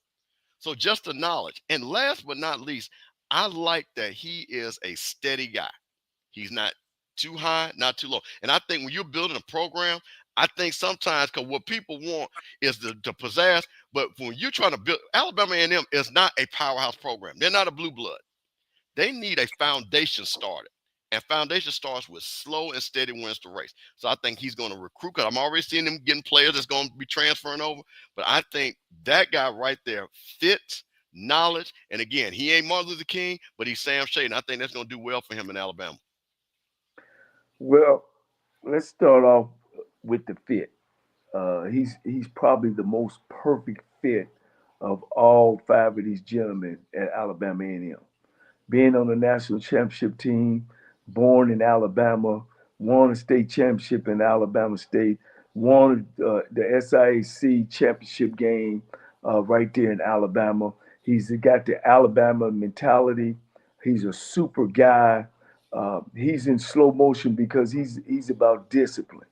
His attitude and his personality is about defense. He really reminds me of a Pete Richardson. And if you guys had the opportunity to either meet Pete or know Pete, Pete coached me in college. He's a no-nonsense guy. He knows how to relate to the players. He's that celebrity guy. He played in the pros. He played for the number 1 team in the country over the last 50 years of Alabama. He has it all. And the fit couldn't have been more perfect to win in Birmingham and then go right up the road to Huntsville to coach in A&M. He's done things the right way. He's got very, very intelligent and older guys on his staff, not a whole team of them. He has some young guys with him. Man, look, I'd have gave this guy H. I think Coach Paul Bryant, just like Prairie View, have knocked it out of the box with these 2 hires. I guarantee you guys, in the next 2 or 3 years, these 2 guys is going to be battling for a SWAC championship. So I think the fit is great. You can't get a better way. I take one out your box book, Coach Campbell. He is a celebrity. It ain't nowhere in Alabama that somebody don't know him. Black, white, green, purple. And if you a Go Tide fan, you gonna support him. Y'all talking about somebody that can go get some money. Sam Shea can go get some money. You know why? Because Sam Shea been a good guy all his life. Sam Shea got guys that played with him from the University of Alabama that still live in Alabama. They got big money, and he can go get it. Oh, well, let me ask Mr. Calvin, both of you guys about that, because you guys have been around HBCUs a long time. Have you seen where those relationships on the PWI side of things have parlayed into benefits for institutions? Not necessarily in coaching, but maybe at the professor, president, VP level, some type of fundraising capacity, where those relationships on the PWI side have parlayed an institution into capitalizing on those relationships, causing non-traditional donors to want to support. Well, I'm going to say this. Larry Robinson was a PWI guy. He raised a hell of a lot of money for FAMU. Hell, I know the Jack State people, they got that new president. He was an IHL guy, but I tell you one thing, he uses his connect to keep the lights on in Jack State. At least they ain't trying to cut what they're trying to do. Hey, man, sometimes, relationships, man, and this is what I'm going to say about Sam Shade again. What Sam Shade is going to be able to do, because, see, some things is not always done up front, Rocky. A lot of things are done in the background. You'll be amazed when he's sitting up there and he might talk to a booster that he's known since he was 18 years old. And that white man might give him $15,000, $20,000 and nobody else knows about it. So I think a lot of times everything doesn't have to be billboard out. I think a lot of times relationships, because there are things that people that do stuff for FAMU, people don't know their names.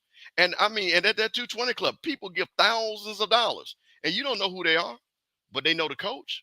And they say, Coach, I'm going to get you what you need to get. They're trying to raise $1 million right now. So I think, to Coach Cole's point, is that it's not always the big splash. Hey, we got a big check. It's about making a phone call. Hey, we need this. We need that. And we know who to call. Hey, call this guy. And I think it's the little things that build up.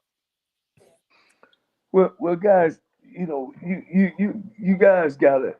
Well, again, I'm looking at 40 years. I guarantee you guys, you can count on one hand how HBCU have been donated millions of dollars, $1 million, $900,000, $800,000 by a single person.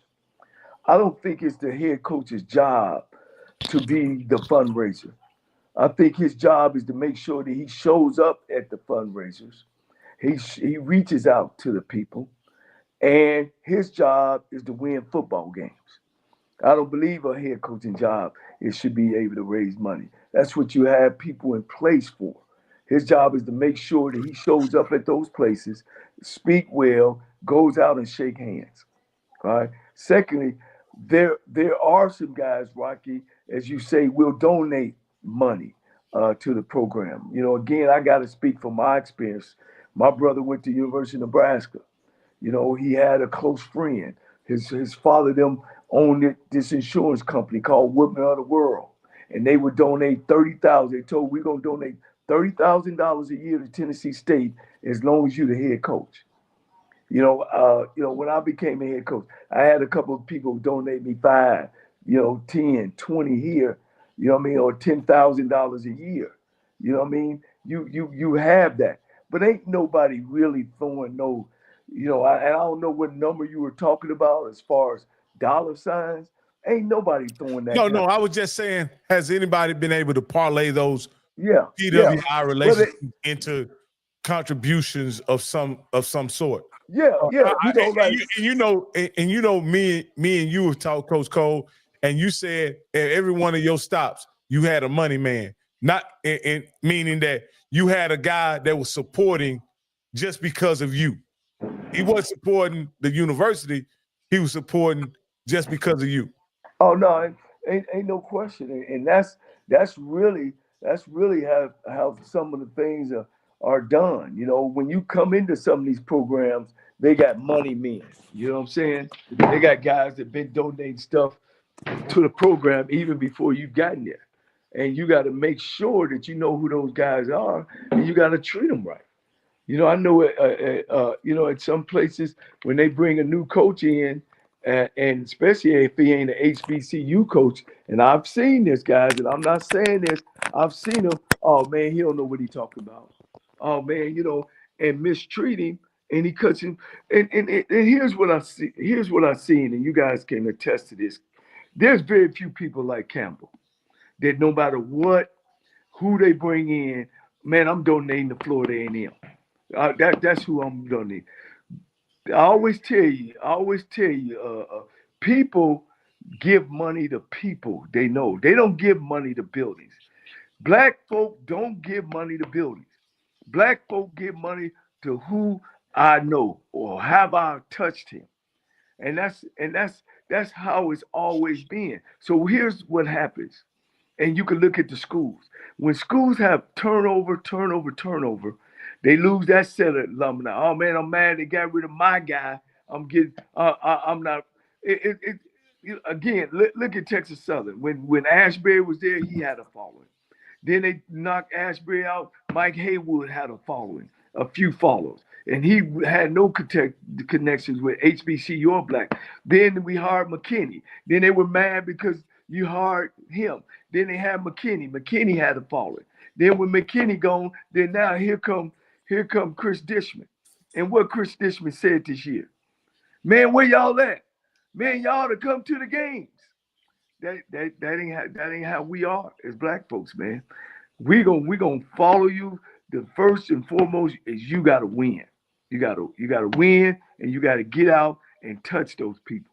And if you don't do that, you lose those money people, and they never get together and gang up. Instead of giving you tools and fruits, you know, then they can get together and give you a big lump sum. But Florida A&M, Grambling, Alabama State, those type of schools, I mean, they always, you know, they got a big annual giving program. Well, Coach, let's move to the next coach. And this actually surprised me, Coach. Your grade on this guy surprised me.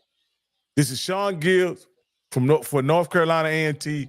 And I'll let you go first, Coach, and explain your grade, because I was expecting this guy to get an A+++, and you ended up giving him a C+, Coach. What was your? I might have should have gave him a B-, and this is why. I think the fit is great. That he knows the law of the land. He knows where the restroom is. All right. I can't give him any about being a coordinator. You know, and that's the thing. And maybe he coordinated at Fort Valley. I'm not sure, but I thought he had a coordinator on his hands. He's got a big task, Coach.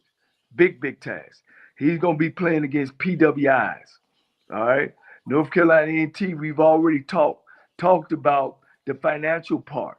You know, financially, they not where all the other schools are. So not only is he gonna come behind the 8 ball, now he gonna come behind that they gonna expect him to win. This ain't the SIAC now. You know what I mean? This is some PWIs that he's gonna have to beat and get where he's trying to go.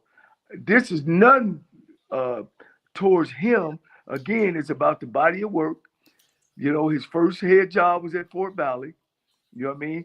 Now, he has been to some places, and maybe I might was a little too, and I would have went a B-, but that's where the jury at, man. He's been in all these places, but he really never been in the place where he had to steadily beat PWIs week in and week out. Well, Coach, I go next. Like, you made me question my grade, Coach, because I gave him a B. And ultimately, why I gave him a B is because it's an A+ fit. The people want him there. They want him there. But here's where you made me question myself, Coach, is right. He hadn't proven to be able to beat the white guys, which I got to give you that. And, Coach, at the end of the day, he's not a championship coach. Like, that's reality. If we gonna value championship and we gonna put a premium on championship, we have to grade him accordingly.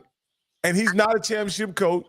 The best he's finished in the SIAC is second. And hey, I mean, I think a B is a very generous grade that I gave him. In retrospect, now I didn't even take into account how hard the job is, and that's something that you took into account about how difficult the job is that he's taking. But I think my grade was really generous. I think it was fair. But I could see now why you graded him C+, thinking about comparing him to those other guys in the success they've had. Go ahead, Cam. Well, this is for me because everybody from North Carolina A&T and certain YouTubers were all in FAMU's business. And those OBG fans saying, y'all need to let her do her job. Let her hire this guy. He be better for FAMU. Well, guess what? A&T, y'all got the guy that we should have got. So I'm giving them a B+ because all the people from A&T said, listen to the football player. They like him. Listen to the alumni. They like him. He was a running backs coach, and he had led the MEAC and coaching and all that. So you know what? I'm giving them a B+ because they say he a B+. And we're going to see because they were doing more talking about what FAMU business about that's still their business. So what I'm going to give them is that he got the player support. He's got the alumni support. He's got the administration support. He knows he's got to have a running attack. So I'm going to give him that. And the reason why I didn't give him anything higher because he has not won a championship. And that's the reason why I said he didn't need to come to FAMU because he was not a championship head coach. He had been on championship staffs. Now, I'm gonna say this. I hadn't been watching the SWAC and HBCUs very long, 5 years. But I'm gonna say this. His hiring and the support that he got from the alumni and the institution seemed eerily similar to me the way that Dooley was brought in from PV. Eerily similar about how everybody knew this would work. Everybody knows this is going to work. Everybody believes that it's going to work. And it soured up so fast. I hope that Sean Gibbs is able to manage those expectations better than Eric Dooley was. Let me say this too, you know. He got a harder job. Again, it's about the criteria. We're just talking about the outside stuff. You know, Sean Gibbs is definitely a perfect fit for North Carolina A&T. Like I said, he knows the law of the land. The players wanted him. Alumni know who he is. You know, I just went deeper about the coach, about where he's been, about what he can bring, and that's just where I am. And because I've coached in HBCU, in the SIAC, I'm looking at it from different lens. This is nothing towards the coach. Does he have the ability to put them in the right position? Yes, he does. Does he have the ability and the know-how to put together a winning team? Yes. But does he have the know-how to beat PWIs to win a championship? No, he don't, because he's never been in a conference where you got to play PWIs week in and week out. Now, this is something that Coach, you gave him some credit for, but you couldn't give him all the credit. Kind of explain to me, he was connected to the North Carolina previous winners. How much credit do you give him for that? Oh, I give him some credit. You know that he's been in the car. He's been in the car with the driver, but the only problem is he's been in the back seat. And that's why I gave him that. He's learned a lot of football. This C+, and really it's rated about a 79. Let me say that. It's about a 79, Coach. I kind of threw my experience in there of playing against PWIs and knowing it's tough. It's tough. You know what I mean? And times have changed now. So yeah. And that's why I thought he would be good for Florida A&M. You know what I mean? Because Florida A&M is a championship program. He's taking over a down program. That's another thing. They kind of leveled things up with me. I know him. He came from Broadway, Bill Hayes. Sam Washington. Sam Washington and these greats. You know what I'm saying? And he's seen how you can win a championship. And when he got in the saddle at Fort Valley, he did turn them, but it wasn't like at Fort Valley, he took over a losing program because Coach Porter before him was pretty good as well. And he was able to sustain there. So you know, I didn't want to go all the way out. I know when I see Sean, man, I tell him to give me a hug, you know, prove to me that you can come in there and get it done. You know what I mean? It's just a different type of football from the SIAC, from the old NCAT to when they used to play in the MEAC than it is now. But again, I think it was a perfect fit. I think he's ready for the job. I think he'll do a great job, man. And of course, they got to be patient because Sean likes to run the football. Hey, Rocky, let me add one thing. And he also knows how important it is to beat North Carolina Central. Unlike Mr. Brown, who said, you know, it was just a game. It's just a game. So he knows to tell those Aggies the right thing because Josh and them, like I said, them folks from Central Boy is getting kind of out. Look, you know, they spread their wings a little bit. They ain't, you know, I'm like, hold on, Central. No, wait a minute, y'all ain't no blue blood. Y'all talking blue blood type now. They put 66 on. That's what I'm saying. They getting a little bit out, you know, getting out there. Shout out to Josh and them boys from Central. Now let me say this. This next grade the coach gave him, I wasn't surprised. I felt this coming. Right? And this is Deshaun Jackson for Delaware State. I'll just say mine quick. I gave him a B just on excitement alone.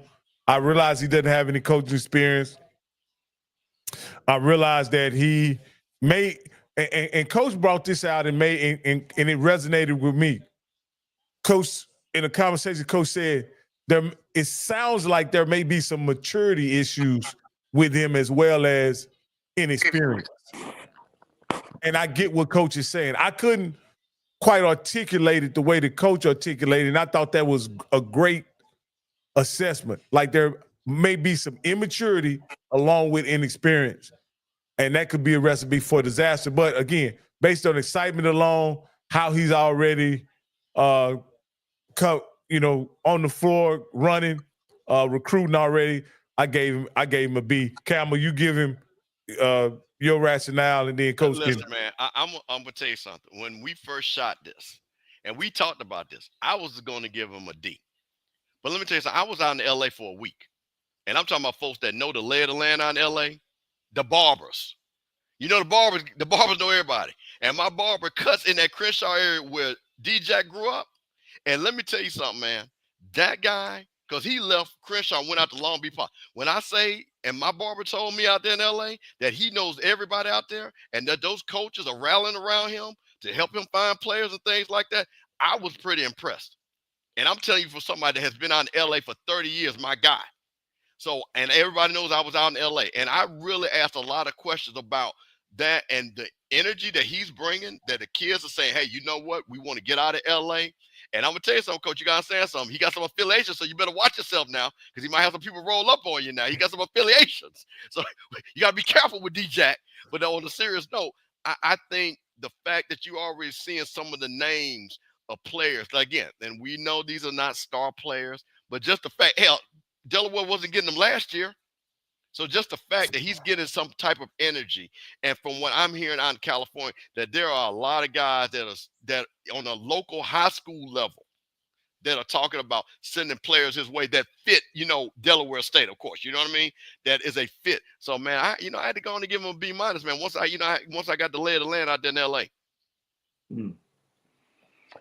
Well, I gave him a D- because I guess he is what would be a celebrity, but no coaching experience, no coordinating experience, no defensive coordinating experience, never been anywhere, never been to a HBCU school. West Coast blacks are different than South blacks. I've recruited every junior college in California, and I mean it, and I'm not just exaggerating, from the top to the bottom. And I brought over 20 some guys to to Alabama State, but not all of them was from the West Coast. The West Coast are different kind of players. They are finesse players. They're not like the MEAC. They're not solid, tough guys like the MEAC. I see Deshaun Jackson. I've seen some of his press conferences, and I'm not sold. You know, I don't know if an HBCU guy like me would want to send my son to a head coach that got dreads down his back. And again, guys, this is not nothing prejudicial. I'm just because I want to send my son to a man that in my lifetime or in any kids or any person, you know, name me 5 guys that's been influential in your life that makes your hair is so important that you got to keep it tweeted and braided. And I know that's minute, but I'm just saying that ain't us at HBCUs. You know, we're you know that ain't our halo. Is this the new thing coming? Hey, I'll be the first to say okay, but I'm not falling for it. I think it's fool's gold.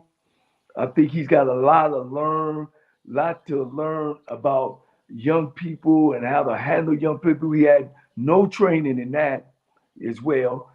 People think that when they see a professional player, that automatic everything the professional player says, you know, it goes. You know, that's what people say that never been in the trenches.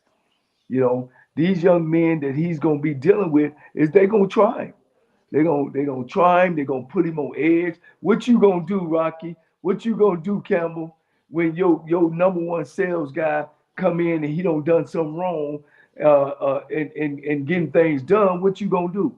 You gonna cut him because you think he's cancer? He's gonna go into your building and start saying negative stuff about you, or you gonna keep him? You know, you got to know when to save a kid and when not to save a kid. I'll ask both of y'all, when do you think that you should save a kid and not save a kid? Rocky? Coach, I think at some point, if a kid has any inclination to listen to you and be led, then you can save him.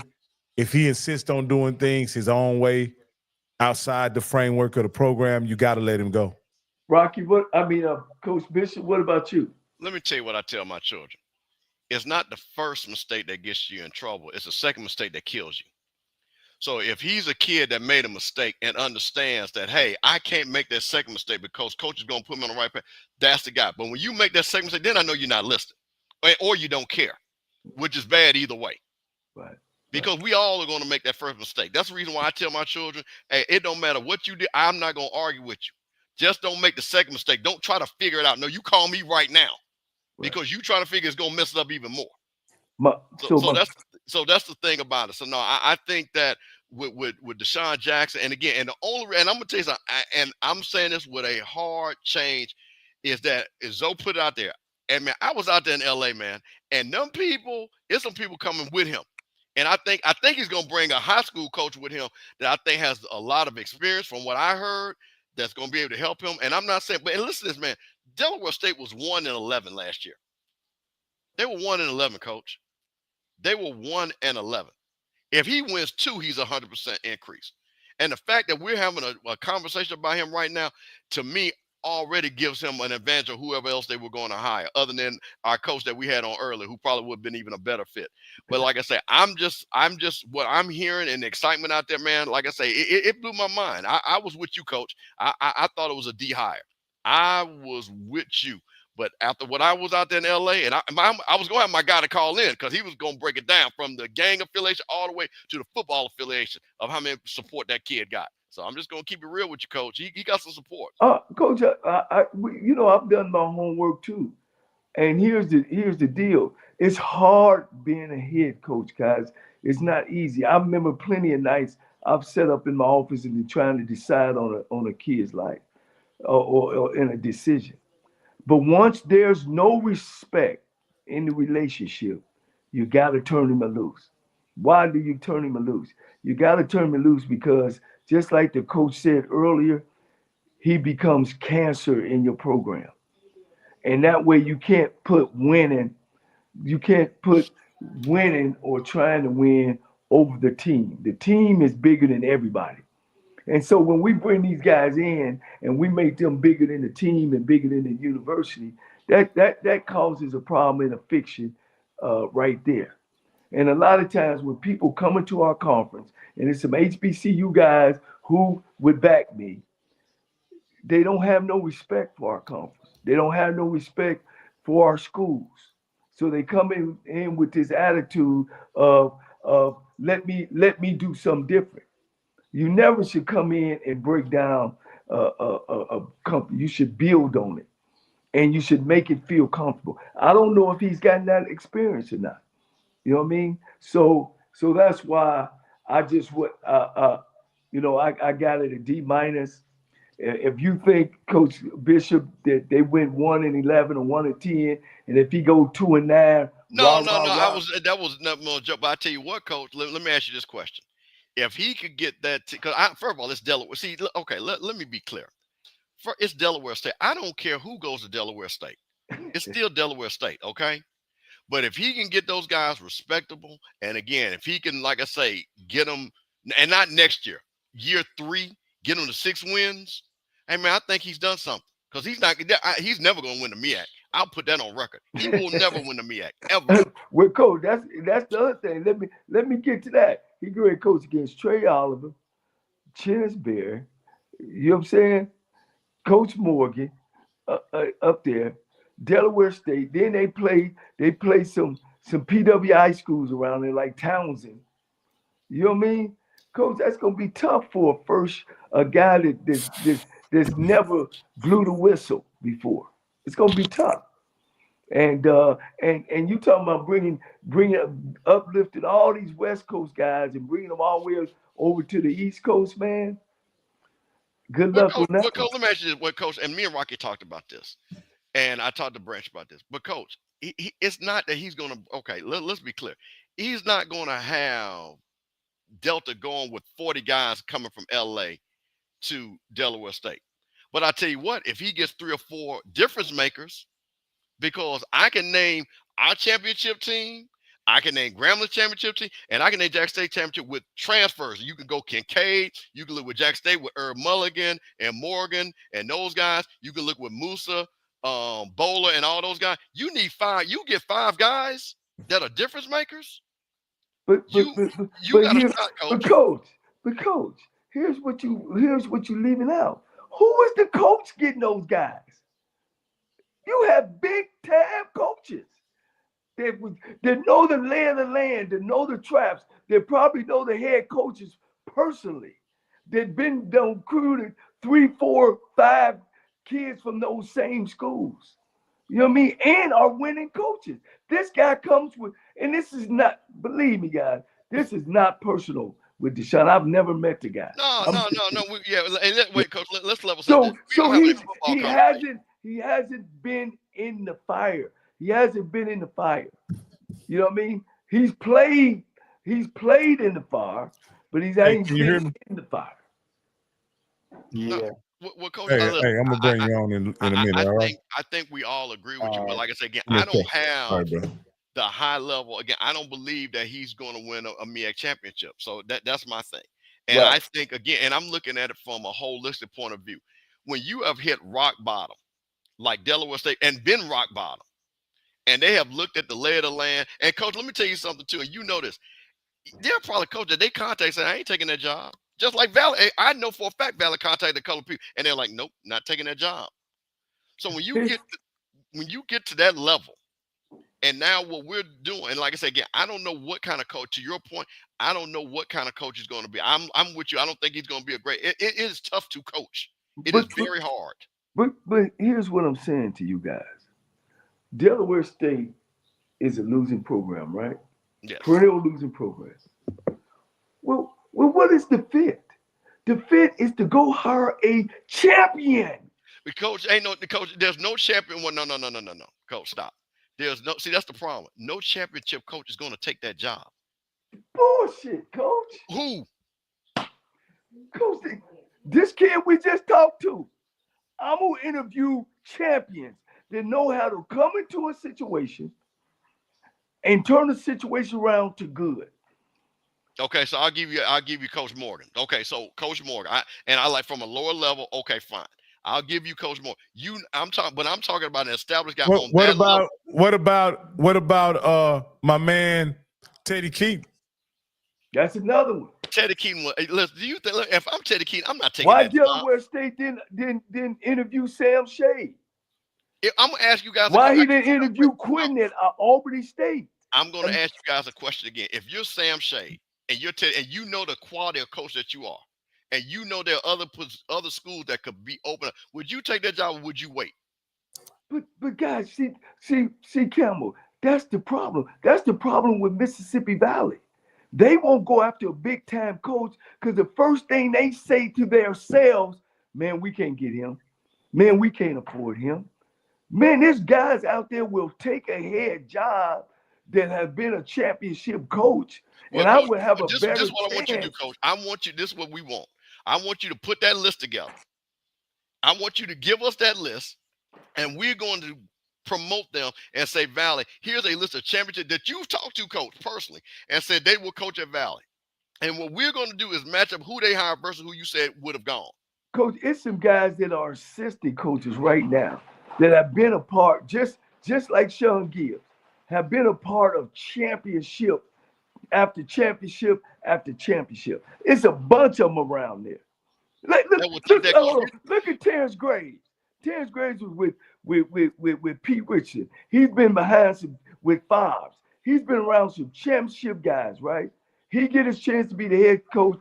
And listen to what I'm saying. I'm talking about the fit. If I'm a loser perennial coach, why would I go get a guy that has no experience? Okay, so if you're a young hot side coach, to your point, and he goes to Valley, and Valley, see, that's what I'm saying. We have historical records and facts. He goes to Valley, and like the guy, what was the coach at Valley? What's the guy's name, guys? Wade, you talking about Wade? Wade. Okay, so Wade goes up there, and look, and regardless of whatever's going on, he goes up there, and he only won one game. Coach, Wade didn't come from no championship. But what I'm saying, Coach, my point of Wade haven't even been coaching long enough. Well, Coach, my point of it is, if you go to a Valley, and you go just like with Vincent Brown, and you go one, that kills your career. If I'm Teddy Keaton, I'm not coaching at Valley. If I'm Teddy Keaton, I'm not coaching at Norfolk State or even at Delaware State, because I know I'm a better level coach than that. I'm waiting for X school to open up that has the ability to be a winner. Let me head coaching. Let me say this. Head coaching jobs are they don't come every day, Coach. So whether it's Valley or Tupelo, Mississippi, if I get opportunity to be able to choose a head coach, and I got a position, man, you won't believe. Hell, look at these guys. Look at Vic and Deshaun Jackson. They took them. It ain't a problem. It ain't a problem finding a coach. It's just that you got to find a coach that's the right fit of where I am in my program. Well, Delaware State is a losing program, and they need somebody that, to me, with some experience, that's been around the block, to know what winning looks like, what it smells like, and what it is. That's Coach, all I'm saying. Wait, Rocky, hold on one second. I want to address that. Coach, a lot of people have texted me this. They want you to clarify, does the guy actually have to have HBCU coaching experience, or are you just talking about a black coach that has coaching experience? I'm talking about a coach, and preferably an African-American coach that have had coaching experience and that have either been the head coach and winning a championship game or have been on several championship programs. So it doesn't have to be HBCU. It could be any level, but a black coach. Could be. You guys know I prefer HBCU guys in HBCU schools, but in Delaware State, I would go out and try to get me a guy who have been or have won championships. Okay. Who have been in the program. I had to clear that up. Not turn around. Let's go over this last hire, because I think this last hire was the most notable hire of the entire cycle so far, right? Which was Mike Vick. I was super excited when Mike Vick was hired. I was disappointed when I saw the initial press conference because I didn't think they put enough into it considering the magnitude of the hire. But all in all, I was able to give it a B+ just by sheer fit and excitement. It was able to give it a B+. Mr. Campbell, you gave it a B. Share your B, and then we go to Coach. Coach gave it a C-. I'm gonna tell you something. I had just the presentation and the overall. I just think Michael Vick was not prepared, and that is a red flag to me. I just didn't feel that he was prepared. I don't think he just knew certain things about the school just yet. I think he's going to be able to recruit again because in that area, I think that's going to mean a lot. I think what really is going to help him, I think the alumni are going to be super energized. And I think, see, one thing about it, man, and I, as somebody who saw alumni be energized and not be energized, I've been on both sides of it in multiple schools. When you got an energized alumni, they will run through what we literally was going to pay Willie Simmons $500,000+ to be our coach because we were so excited. Think about that, okay? Willie Simmons, without blinking, we were going to get that man $500,000. So you can't tell me it's not possible. So my point of it is with Michael Vick and the thing that I think they're missing a boat. And again, we'll see when the school year starts.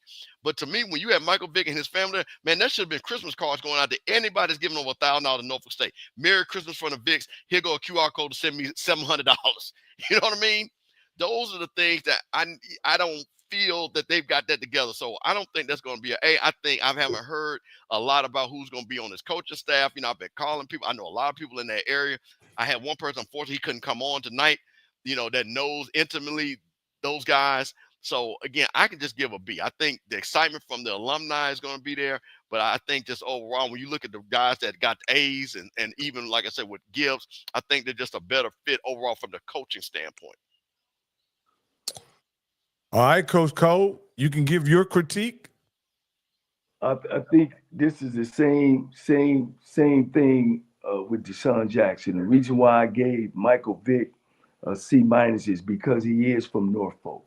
He is from that area. He can identify with people around there, but he's not an alumni of Norfolk. I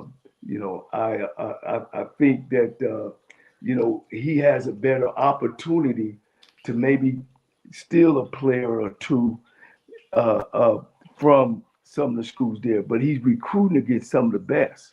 I mean, you got Chennis Berry right there. You got Trey Oliver right there. You got Hampton right there. So he's going to have his hands full. God, and let me tell you something, and this is coming from the heart. Man, if you ain't walked them streets of HBCU and sat in them dorms, and you don't have a piece of skin in the game, man, I would stand on Mount Everest and talk about HBCU. And I think as a leader and as somebody in those positions, if you don't have that awareness, if you don't feel that way strongly about representing the HBCU and really know what it is coming from them, there's always different recruiting tactics. One of my recruiting tactics, and again, it ain't about me, was trying to get an 18-year-old and his mother, when I get his mother shaking her head, yeah, because what I talk to him about is, man, don't think about the here and now. Let's think about when you finish from here, and what you're going to be able to do. And we're going to be able to deal with people. And what you're going to find out is how great you are on the inside of coming here. You know who you are. You know when you go outside and you're going to compete. And I can relate, and a person that walked through there can relate and will feel that way. Because you're going to run into some obstacles out there. You're going to be sitting there as a coach, and you're going to go to a school, and the coach is going to be sending you somewhere where you're taller than everybody in the room, per se, instead of sending him my way. You're going to have to dig and stay all day and maybe meet a kid somewhere. Hey, they ain't just going to be turning their kids over to some people. Because now with the NIL and the collective bargaining, don't think that there's not some high school coaches is not getting a rub on the hand as well. So can Norfolk rub a hand? I don't know. We Well, will see. well, And again, not talking about being in the head job and what you need to do. And I've been there and I've seen it. This is what we need to do. This is the direction we need to go. And coming there with a plan, man, it's gonna be tough. And then you got those 5 teams. Again, it's gonna be tough on beating North Carolina Central. It's gonna be tough beating South Carolina State. Hell, it's gonna be tough beating Morgan. what about Howard? Shit, and Howard, they gonna come back. You know what I'm saying? And So- all them guys got experienced coaches, have been through the ropes.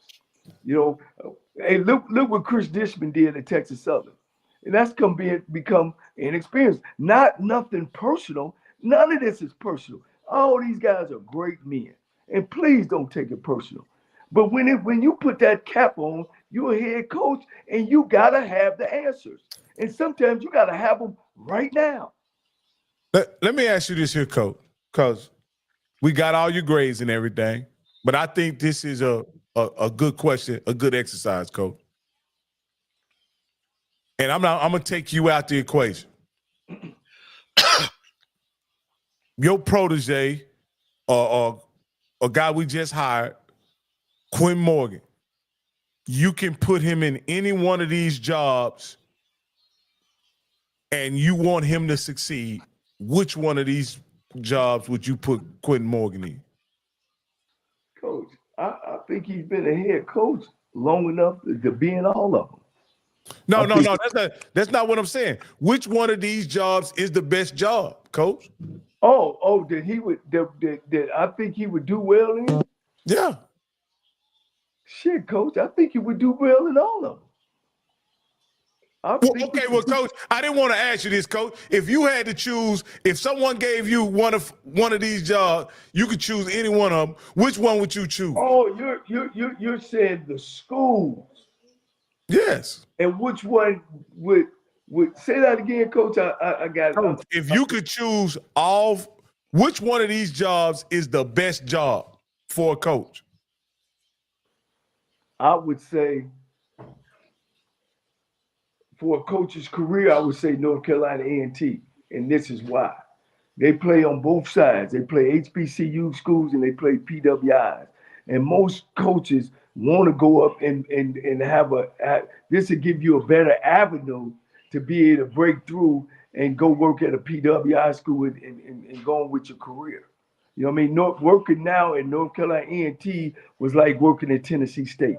A lot of those guys in the OVC and in the Big South Conference and stuff, they win those conferences and then they go on to a next Division 1A school probably. And that's the only way, that would be the only time you have that great opportunity to. You can win a whole bunch of SWAC championships at PV, you ain't going nowhere. You can win a whole bunch of championships at Alabama A&M. The chances are it's slim to none. And I'm talking about numbers. I'm not guessing. In my 40 years in the SWAC and then in MEAC, how many coaches we have now have gone on and left as a head coach from a SWAC school and went on and got a job at a Division 1A school. There's only been 3, right, Coach Campbell? Yeah. There only been 3, and then of course now we got the guy that just left Florida A&M and Duke, and his plan is actually working out. Now he's at FIU. So I mean, in 40 years, y'all tell me which one of these schools that if that's your attention, to go work at a 5 school. I was just saying, I just wanted to know which one of these jobs is the best job from your perspective. From your perspective. Well, see, I got a different perspective because I'm an HBCU guy. I would take Prairie View. Okay. Because I like Texas football, Houston, close to my family, close to my kids. You know what I mean? And they got the potential. Great stadium, great fan base. I would take it hands down. So, Camel, as a HBCU fan, what is your perception of which one of these jobs is the best job? I'm going to keep saying this. Them boys is running on half empty, and they went to 2 SWAC championship games, and that's Prairie View. Okay? Think about that. In the Dion era, We've had 4 Celebration Bowls. Prairie View has been in there twice, and they've had nowhere near the type of team they should have. So that just lets you know the type of talent that's down there in Texas.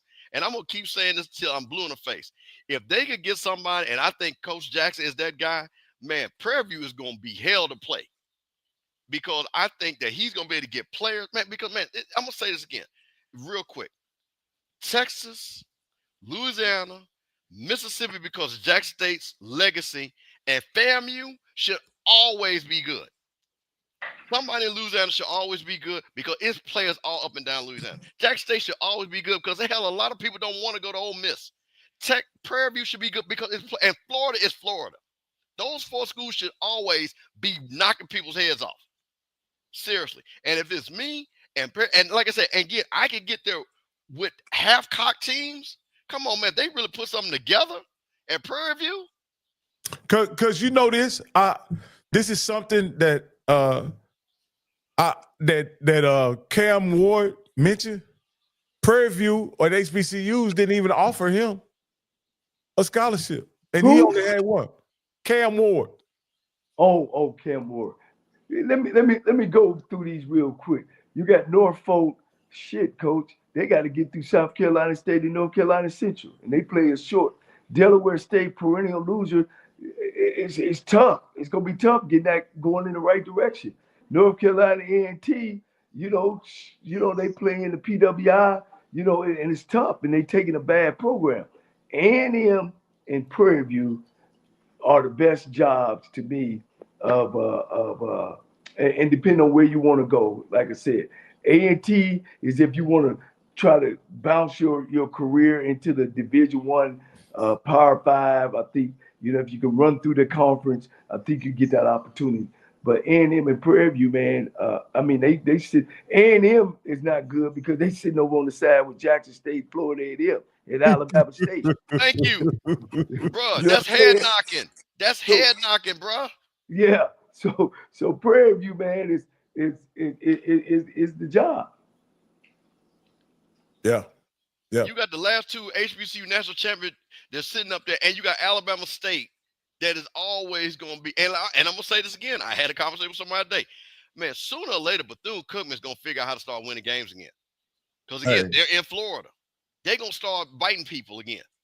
So I'm just trying to think. That East is, hey, man, if I'm, again, Prairie View, they've already won the West twice out of the last 4 years. Sambo. What my school? We in Texas. We got more schools around us. Man, y'all are basketball school. Man, Texas coach, listen, you know that. We just go with coach. Because were you in school when Harry Machine Gun Kelly was there? Yeah, coach. Yeah. Oh, okay. Jackson, Mississippi legend. Shout out to Harry Machine Gun Kelly. So that's what I'm saying, man. Texas Southern's a basketball school, man. And they do well. They make a lot of money. They're a basketball school. But Prairie View, in essence, is a football school. I think people don't understand. Prairie View is a football school. Yeah. They really are.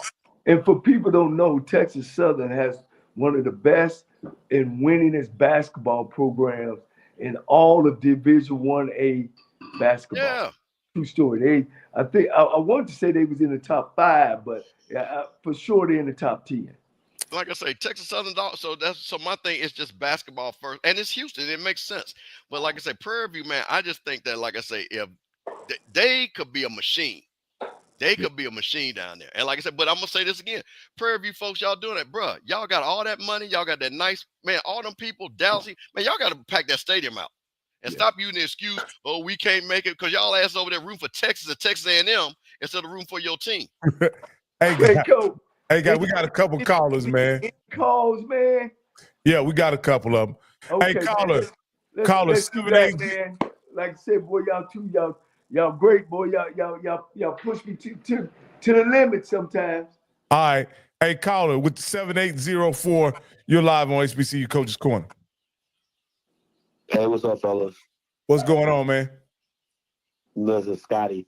Listen, listen, man. I have a problem. It's just a lot of contradicting statements on this live right here. How can you say that you can get a championship coach and go to Delaware State when you tell me it's a perennial loser. That doesn't make any sense. If it's a perennial loser, it needs a lifeblood change.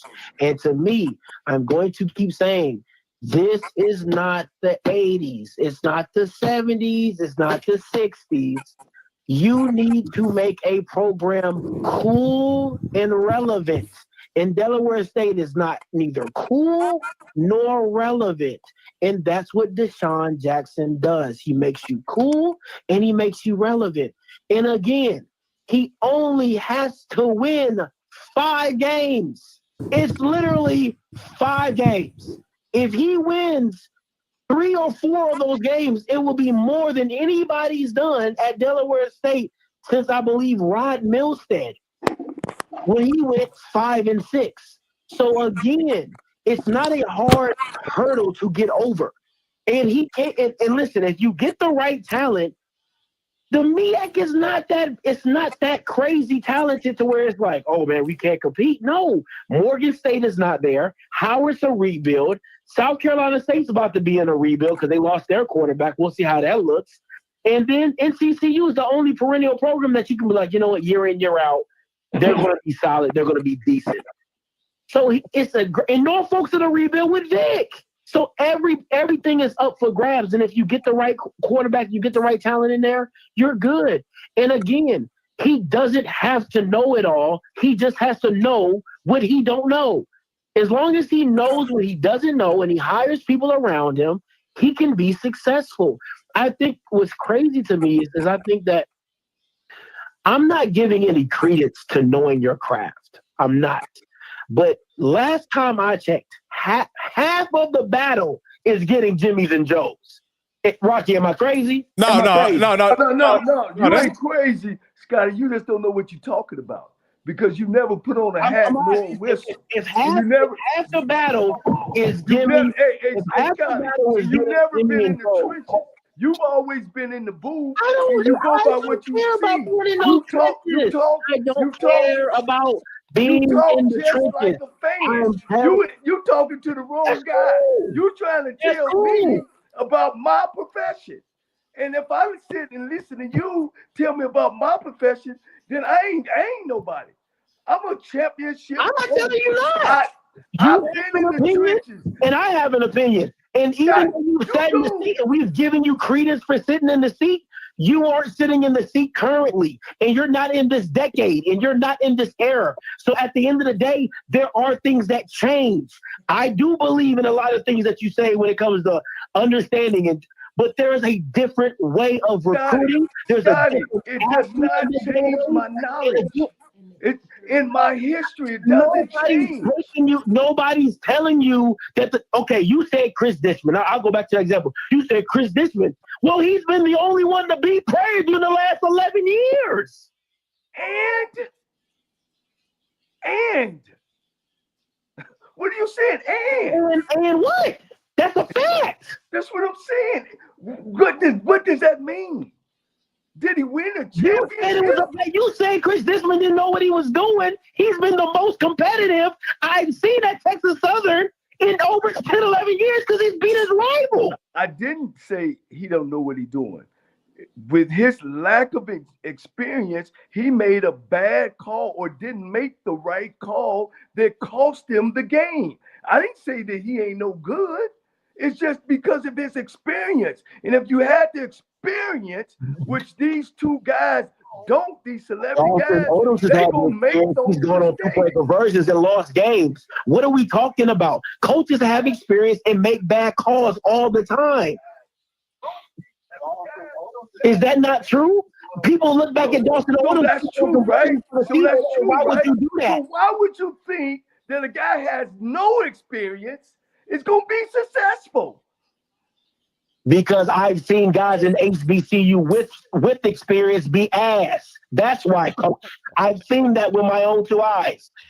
See, Eric Dooley. You're one of those guys. I've seen Eric Dooley be ass. I've seen Dawson Odom go to Norfolk and not be good. I've seen these coaches go from one position to another and not be good.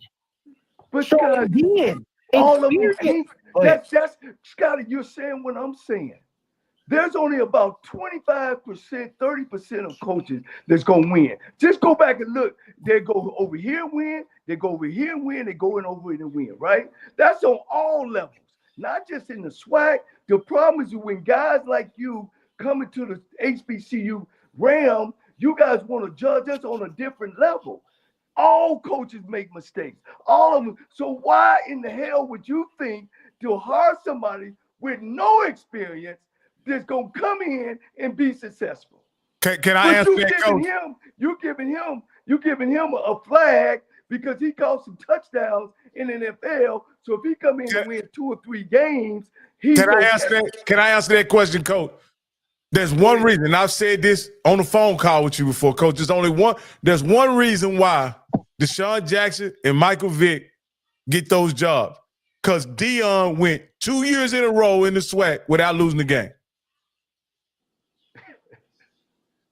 They tell me, why did the OVC didn't look at Deion and say, oh, well, let me bring it in. Why did the ACC or the SAC or the Southland Conference, or why have anybody else haven't took that model?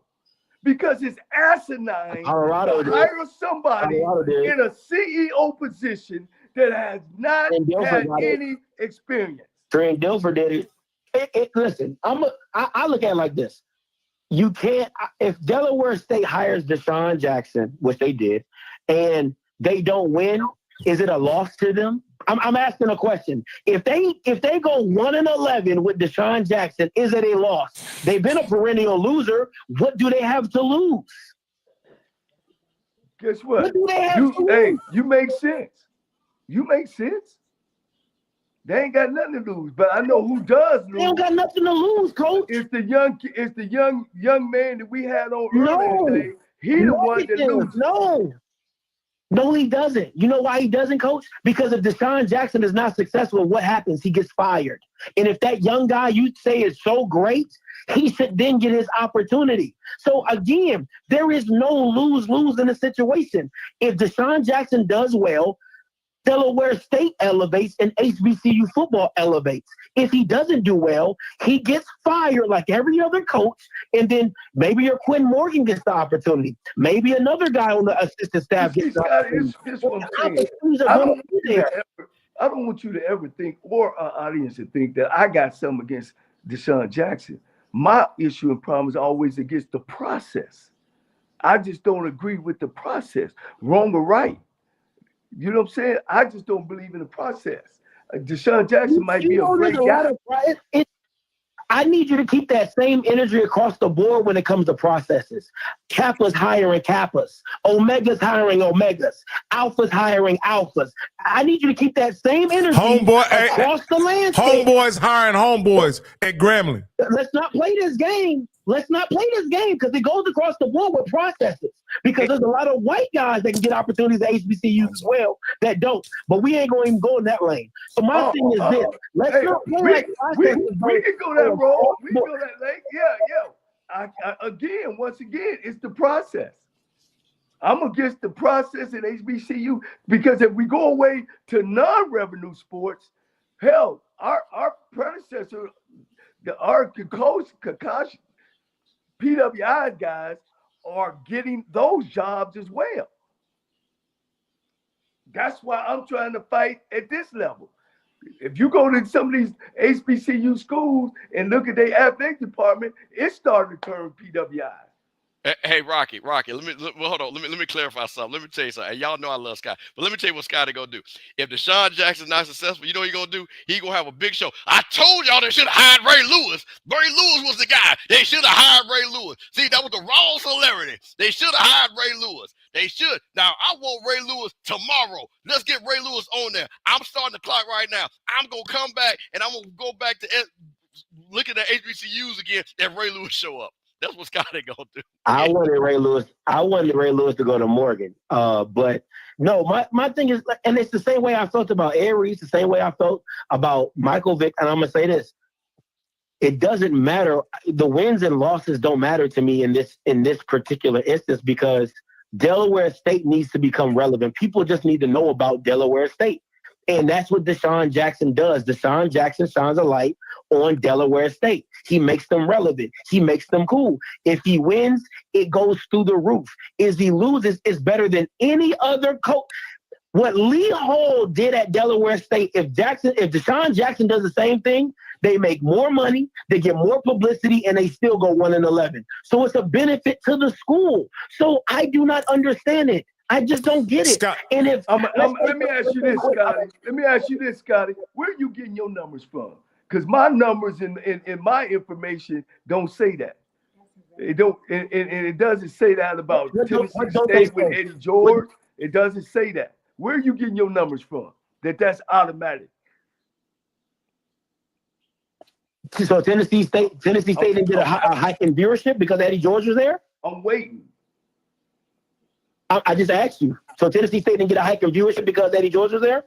A hike in what now? Viewership. A hike in viewership. Visibility. Do you know how many people was at the game, the championship game? I was there. Was you there? I didn't ask you about attendance. That's the HBCU thing. I'm not asking you about attendance. I'm asking you about eyeballs.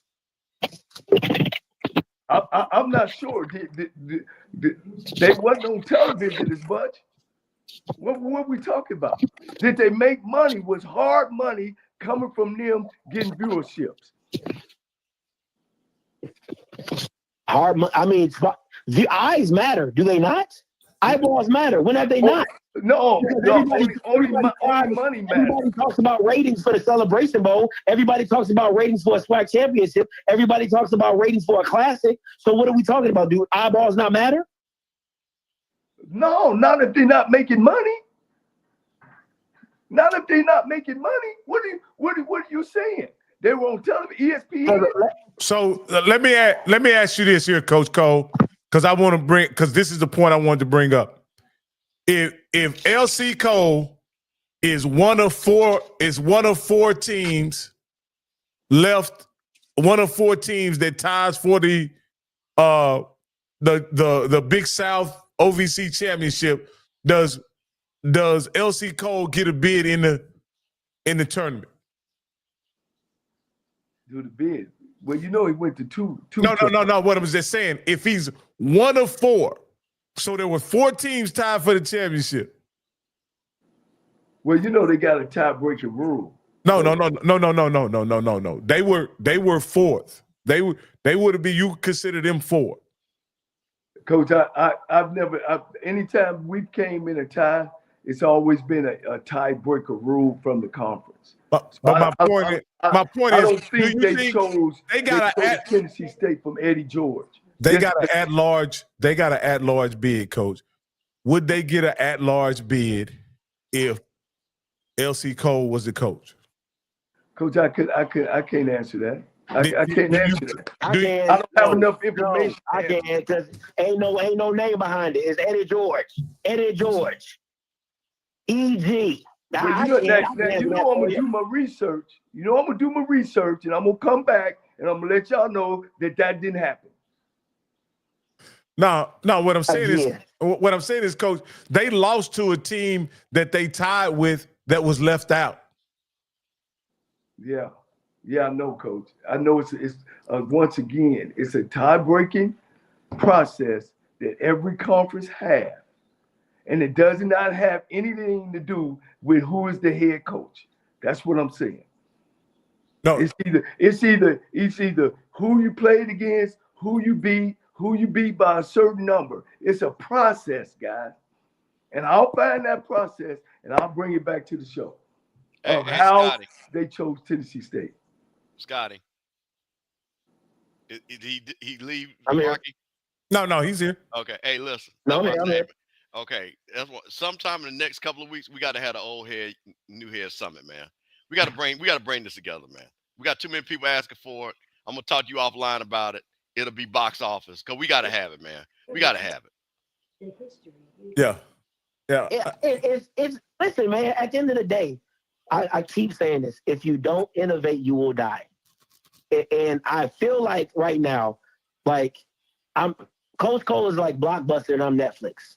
Okay, Blockbuster worked when it worked. When Blockbuster was hot, it was hot. Everybody came in, got some cakes, you know what I'm saying? Late fees, dues, and all that. But now I'm Netflix, okay? And now we want something easy. In the celebrity route, if it works, it's an easier. Listen, what I will say this to Coach Cole, and I will agree with you on this. Hiring a celebrity takes a lot of responsibility off the ADs and administration to do their job. Why? Because the celebrity is a self-promoting machine that they do not have to be a part of. They literally sit back, put it on 3 minutes, and let it cook itself. And that's what the celebrity factor does. And a lot of HBCUs are cool with that because why? I don't want to put in the work to market, promote my product, and put work behind it. So I get a celebrity, a Michael Vick or Deshaun Jackson, to promote my program for me. So now when he leaves, I have a sense of promotion that now I can work off and build off of. And that's where we're at in this day and age. Wait a minute. I want to jump on that. But see, your argument has been, look, we had Michael Vick, right? They brought Michael Vick in. And what was your argument? They did not have the machine ready to support exactly what you just said. You literally did a whole show, and me and you talked for 2 hours. Like, where was the machine? He is sweet talking. So even right. with the name, Michael Vick is still the machine. Buttles for him. But no, is it? If there's no gas in the car can't go anywhere. There was no gas in that car. Me and you talked about this. Did you not agree with that? Michael Vick is the car, and he has the gas. I'm talking about I'm asking you a question. Because you did a whole show about you were upset about what they did not have ready to go. You did a show. So I'm asking you the question. Were you upset about that? Okay, let me answer your question. Because I get your analogy, but I think it's off just a bit. Michael Vick is the engine. Michael Vick is the car. Michael Vick is the gas. They don't know how to maintain the car. They don't know how to do maintenance on the car, but the car itself can drive. Michael Vick is going to drive itself. It's Michael Vick. What they do not, they don't know how to manage the tires. They don't know when to do the oil change. They don't know how to put the windshield wiper fluid in it. They don't know how to maintain the car. Can I expand the analogy? I think they know how to maintain a car, but Vic is a rocket ship. Man, now you got what are y'all smoking, man? Man, what the hell are y'all Vic is the space shuttle, coach. He's not just a car. He's a space shuttle. He's a bona fide sports icon superstar. Concert and they can sing. I would say, yeah, let's go. Man, we're talking about coaching football. We're talking about developing young people. And at the end of the day, we're talking about winning. Not astronauts, Rocky. Winning. We're talking about no astronauts. Coach, please. Coach, I'm gonna tell you this here, Coach. Broderick Favre, Clarence McKinney, what's the other guy at Alabama A&M? That was Connell Maynard. Connell Maynard, the guy before at Alabama State. All them could have ended this experiment. Willie Simmons. All of them could have ended this experiment, but they didn't. Yeah, if they beat Deion, it's not even a conversation. Yeah, it's not even a conversation. If Willie beats Deion 1 year in the OBC, it's not a conversation. Because none of you guys have answered this for me. Why is this model only in HBCU? Why y'all think it'll work in HBCU, and why y'all don't think the other schools at the other schools level? Let me finish. Do not take this model. Coach, it's simple. Coach, the other schools don't have the institutional challenges that HBCUs have. Coach, do y'all understand that HBCU school? Don't let it fool you. That's our problem now with HBCU schools. Coach, we pay more. We pay our head coaches and our assistant coaches more than anybody. We have bigger attendance more than anybody. We got more eyeballs. And when I'm saying anybody, I'm saying schools at our level. And see, that's the problem with us, is because we don't believe in us. And we always think us and them, their ice is better than ours. Now, do they do some things better than we do? Yes, they do.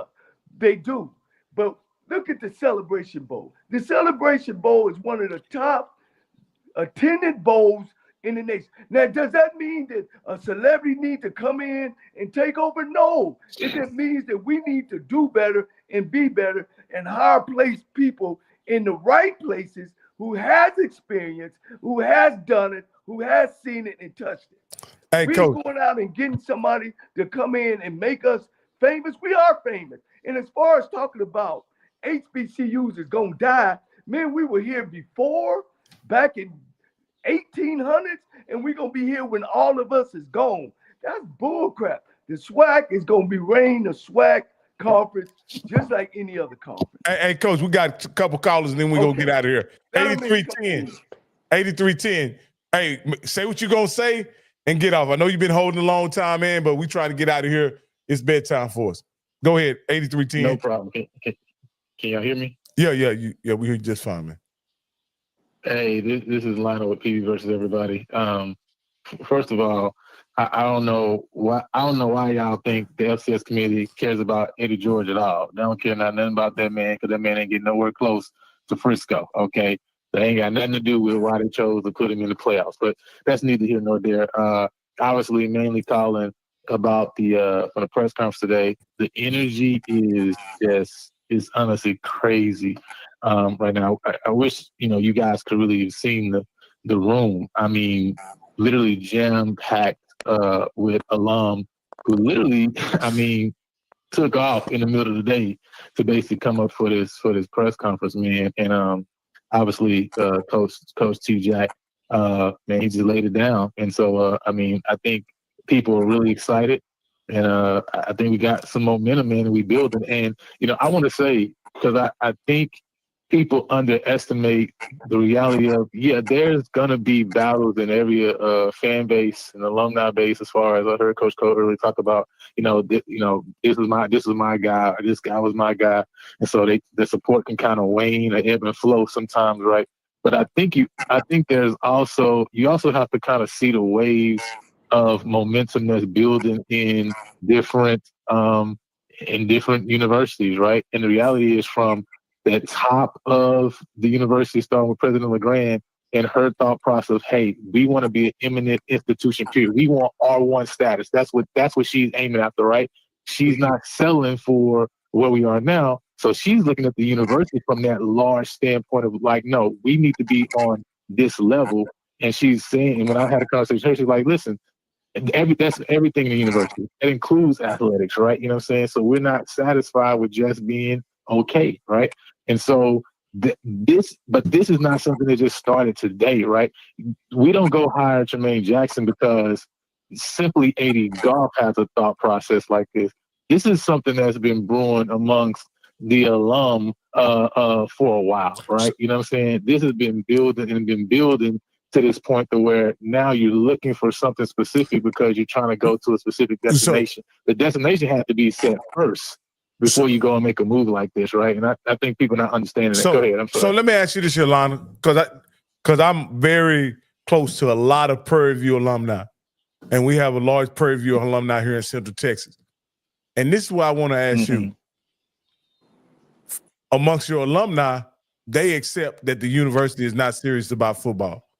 What about hiring Tremaine Jackson has changed that in 2 weeks? I don't agree with your perception, first of all, right? So it's like the question is incorrectly framed in the first place, because I think that's a complete misalignment. You know what I mean? I think there's a large contingent of alums that really do care about athletics, that really do care about No, I say the perception is the school is not serious about football. That's what my point. The perception is the school is not serious about football.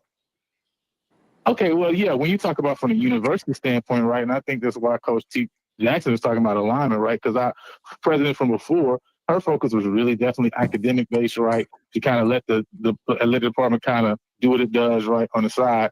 it was clear that President LeGrand, when she came in, she recognized, right, and her background is obviously in, you know what I'm saying, in growing, right, student bases, right, you know, even previous stock she's been at, she understands the importance of what athletics does for that, right, you know what I'm saying? So she came in with a mindset that this has to be a key part of what we're trying to do and where we're trying to grow, right? She has a desire to grow the student base, right? You know, we want to be one of the largest HBCUs, period, right? You know what I'm saying? Talking about up there with like A&T as far as numbers, et cetera. So she understands that, right? So her alignment to that is evident, and even in the money and the resources that she has redistributed to even the football program right now to say, hey, we want to make sure that you got even support staff and things around you that hey, you're gonna be good. Hey, my buddy, can you bring it to the end, man? We need to get another call and we'll discuss it. You know what you're saying, or can you get it to the point? Yeah. I don't mean to cut you. Yeah, no problem. Yeah, I was just making a point that this is not something that just happens overnight. I think that's a thought process that this hire, maybe AD Golf, he wants this thing. I agree with that, but there's a reason that those things come to pass. It's because this has been brewing for a while. This is just start overnight with the alum feeling like, hey, this is where we should be. We're not where we should be, and this is what we want, right? We don't want to be second, third fiddle, right? We want to be one of the best FCS programs in the nation, right? That's not something that's just started today. You get what I'm saying? So that's all I was saying. At the end of the day, we got the numbers, right? You know what I'm saying? And with the alumni base over 80,000, that's not even, I mean, how many HBCUs have more than 80,000 graduates, right? You know what I'm saying? So the numbers are there to be able to do some of the things that we're seeking to do. It's just the alignment and putting things together. So anyway, right. I'll let y'all go. I appreciate it. It's our last one, man. Hey, caller with 8182, you're live on HBCU Coaches Corner. Please make it quick. This is Coach Green right here, man. Hey, what's up, Coach Green? It's gonna be quick. I'm good. It's gonna be quick. There's a couple things that y'all was wrong about, Coach Cole was wrong about. In the NBA, they hired a couple coaches that didn't have no experience. Then in college, Ed McCaffrey was a head coach. What school, Coach? What school? Coach Green, what school? It was Northern Colorado. They did that. And Trent Dilfer came straight out of high school, and he's at UAPB. North Texas tried to make a splash hire, and they hired Coach Dodd out of high school. And all his experience was just strictly high school, and they did it. It didn't work out for them, but they made a splash hire. That was a splash hire when they did it. And as far as the NBA, you had Steve Nash. You got right now. I'm gonna say this, Green. They were coaches. Whether it was in high school or not, they were coaches. And they've sat in that seat before. So, and then look what's happening with Trent Dilfer. Because he don't have experience, he's struggling at UAB. So, I mean, what are you saying? But he coached high school. So yes. And he won a state title. Yes. Okay. Coach State won a state title in high school, went on to Miles College and won a championship there. He's had experience. Deshaun Jackson was an offensive coordinator at a high school. And that high school was winning. So, Coach Green, so in your opinion, that is enough. That experience. 1 year. An actual coach. You're a coach. So you think that is enough for him 1 to be year. a head coach at a high level HBCU? Because this is the high level we play in. FCS. So you believe that is enough? So it works out for some people. It don't work out for everybody. It works out for some. Okay. All right, Coach Green. It worked out for some. So it worked out for Dion because he ain't coached high school that long, but it worked out for him. I'm gonna say this again, and I'm gonna listen. If this is 2025, if man, anyone of you son of guns do not mention, listen, no, we're gonna do a no Dion zone here. I don't want Dion is one. All right, no Dion. Dion is one of one. I give you Eddie George. Yeah, Eddie because like I George. say, because I'm gonna say it on the flip side. Deion did that and still ain't won a bowl game yet. So that don't mean nothing. Win a championship. Keep it moving, man. I'm not gonna let y'all have that. Hey, Come on, well, man. Come on, Rocky. Next Eddie call. George. hey, Eddie George. hey, I Eddie did. George. I did, Coach Green. We finna wrap it up, man. We got it. It's bedtime, baby. Hey, Rocky, let me say something real quick. I want to get All to right. Lionel's point. First of all, shout out to Lionel and those young brothers, man. That brother's really trying to push the PV agenda. He was there. He asked a great question. The old heads were there. We got to pass the baton to these young guys, him and Josh over there, etc. But the thing about it, there has got to be some alignment with the thought process of everybody. So I'm going to say this, and this is what has bothered me with this whole discussion. I think this is a great discussion, but I don't know if we actually know what we want from an HBCU community. Coach Cole is saying one thing. You got Scotty saying another thing. You got people. Me, I think I'm more in the middle. I think Rocky, you and I kind of in the middle. Yeah. But I think the discussion, that's what I'm saying. I would like to see what is our overall goal. Because to me, in the end, as Coach said, you got to be a winner. You got to be a winner. Because no matter what anybody said, when you win, because all I know is Jack State is printing out 1 million T-shirts that they about to sell and make money because they won. We should have did the same thing, and we missed the boat on that. When you win, people will donate money. Those people at Prairie View were excited, and why, like I say, Lionel said they took off because they feel there's a chance for them to win. Because they're in Texas, they work with other people from SWAC schools. They don't want to get trashed on all the time. It's the same thing. I know Jack State people. Jack State people all call me all the time. I don't like that. So it's the pride of my university where we want us to win. So the bottom line is this. And Coach Cole, I'm going to ask you this.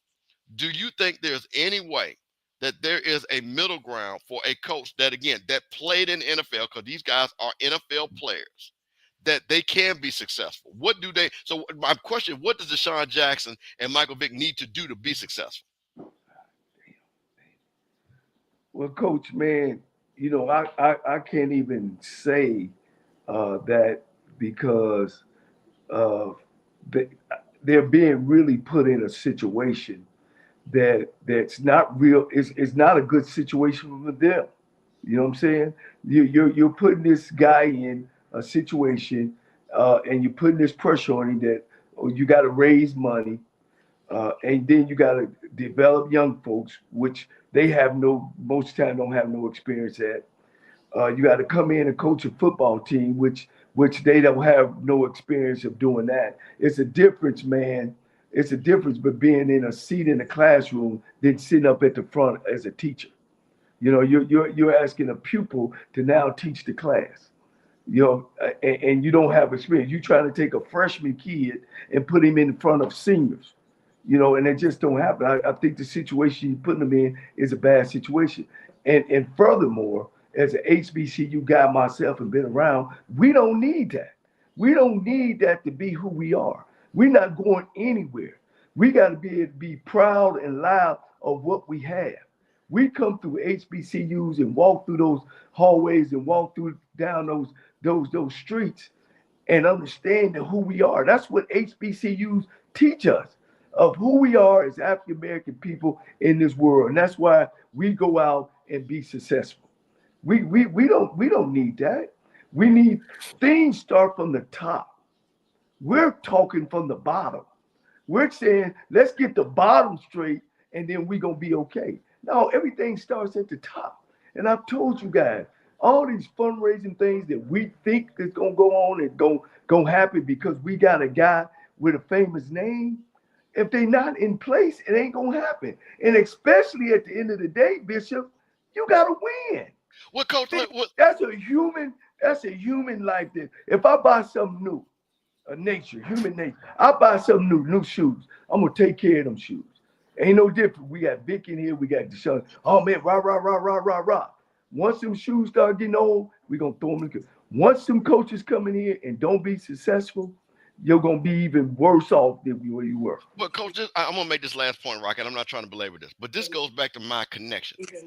Coach, you know you can make how much money you could make if you would sit down with a Deshaun Jack and consult him and say, hey, listen, I've been a championship coach. You're coming in this. Let me consult you. Same thing with Michael Vick. Maybe that might be your way to me making $100,000-$200,000. Did you ever think? No, seriously. Because you know what it takes, right? Let's go to Scotty's point. You know what it takes, but there is the rocket fuel. Rocky's analogy, Scotty's analogy, stuff like that. And you went to Deshaun Jackson and say, listen, let me tell you something. Walking in this door, I'm going to tell you how to do this thing. You will be amazed how successful people like that, because there are a lot of people that have talent but don't have experience. And then they bring in somebody with experience that whisper in there and say, go left, go right, and you never even see them. I've done that for a lot of people. They call me and say, hey, Mr. Campbell, I'm trying to do this. I'm trying to make some money. And I'm going like, do this, go right, go left. And so that's the thing about, I think that's where your opportunity is at, coach. Well, maybe instead of saying, hey, Michael Vick, maybe we need to get Michael Vick on the phone and say, hey, listen, man, I know what you're trying to go through. Here are the ropes to, and hey, to my FAMU people, ropes to skip, ropes to know. That's a great book that you guys need to learn about. And it's about business development and how to navigate things. And coach, that's I think there's value in the old heads, because I think what you're doing, and I think what happens is we have this discussion going this way instead of saying, hey, because the guy's there, right? And if I'm Deshaun Jackson, I'm not saying he's not doing it. I'm not saying Michael Vick, because Michael Vick knows Andy Reid, but Andy Reid ain't got time to talk with Michael Vick. Come on, let's be honest. Let's be honest. He doesn't. He's never going to be able to have the time like you would have. No matter who Deshaun Jackson calls, they're not going to have the time or the understanding that you have. Would you not agree? I agree. Okay. I agree. I got you a job. And, and coach, and maybe that's what they're doing. I don't know. Hey, Coach Cole, last question. How many wins for Mike Vick to be successful? How many wins for Deshaun Jackson to be successful in their first year? 3 or 4 their first year. Both of them have the same total? Yeah, 3 or 4. Okay. All right, Coach. Hey, man, it's been a great show.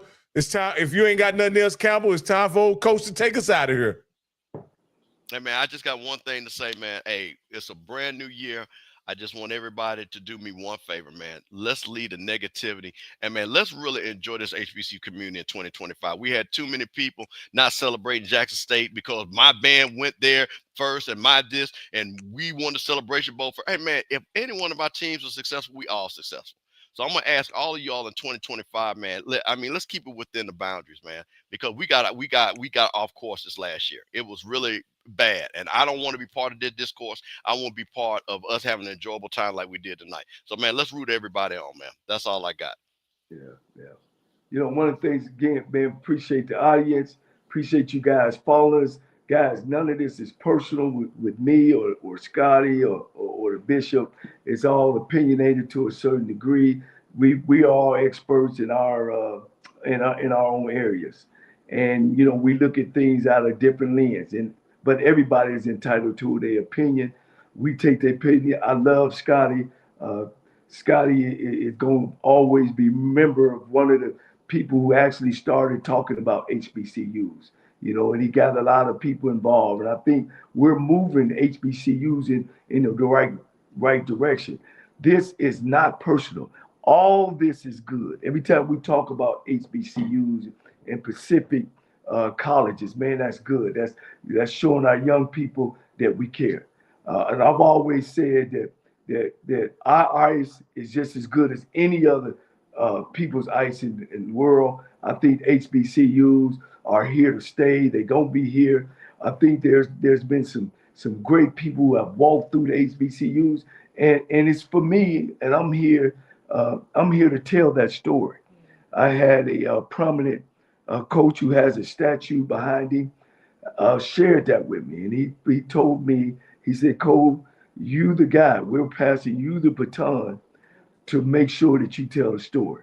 And I want to tell the story. I believe that you can't go anywhere unless you know where you came from. And it's about history. We can not forget our history. It's where we are now. HBCUs were made for African-American people. I know there is a new time, but why the new time? Why we always got to be the ones who give up our jobs and give up our opportunities when other people are not giving up theirs? We're losing jobs on the HBCU level like it's okay. Yeah, I know we got to change. I know we got to move forward. But when does that happen for us? When does the other side move forward for us? You know, we're always down. There are some colleges that have never even had an African-American person in no sport. You know what I mean? Where we come in and we're blending and we're trying to do the right things, but the right things are not happening for us. So none of this is personal with me. I'm gonna lay down tonight, man, and I'm gonna feel good because there's somebody out there that I've touched. There's somebody that's been on this cast that called in and touched me as well and making me who I am. I appreciate it. I'm here to tell a story about the HBCU. I'll get on top of the mountain and talk about historically black colleges and universities. And most of the time, I'm talking from experience. I'm not talking about from what I guess or what I've seen. I'm talking about I've been in the fight. So I want to thank you guys. I know we're about to take on a new president. I look forward to that. It's a new year. Guys, man, when you feel yourself at the end of the rope, you tie a knot and you hold on tight because ain't nobody bad like you.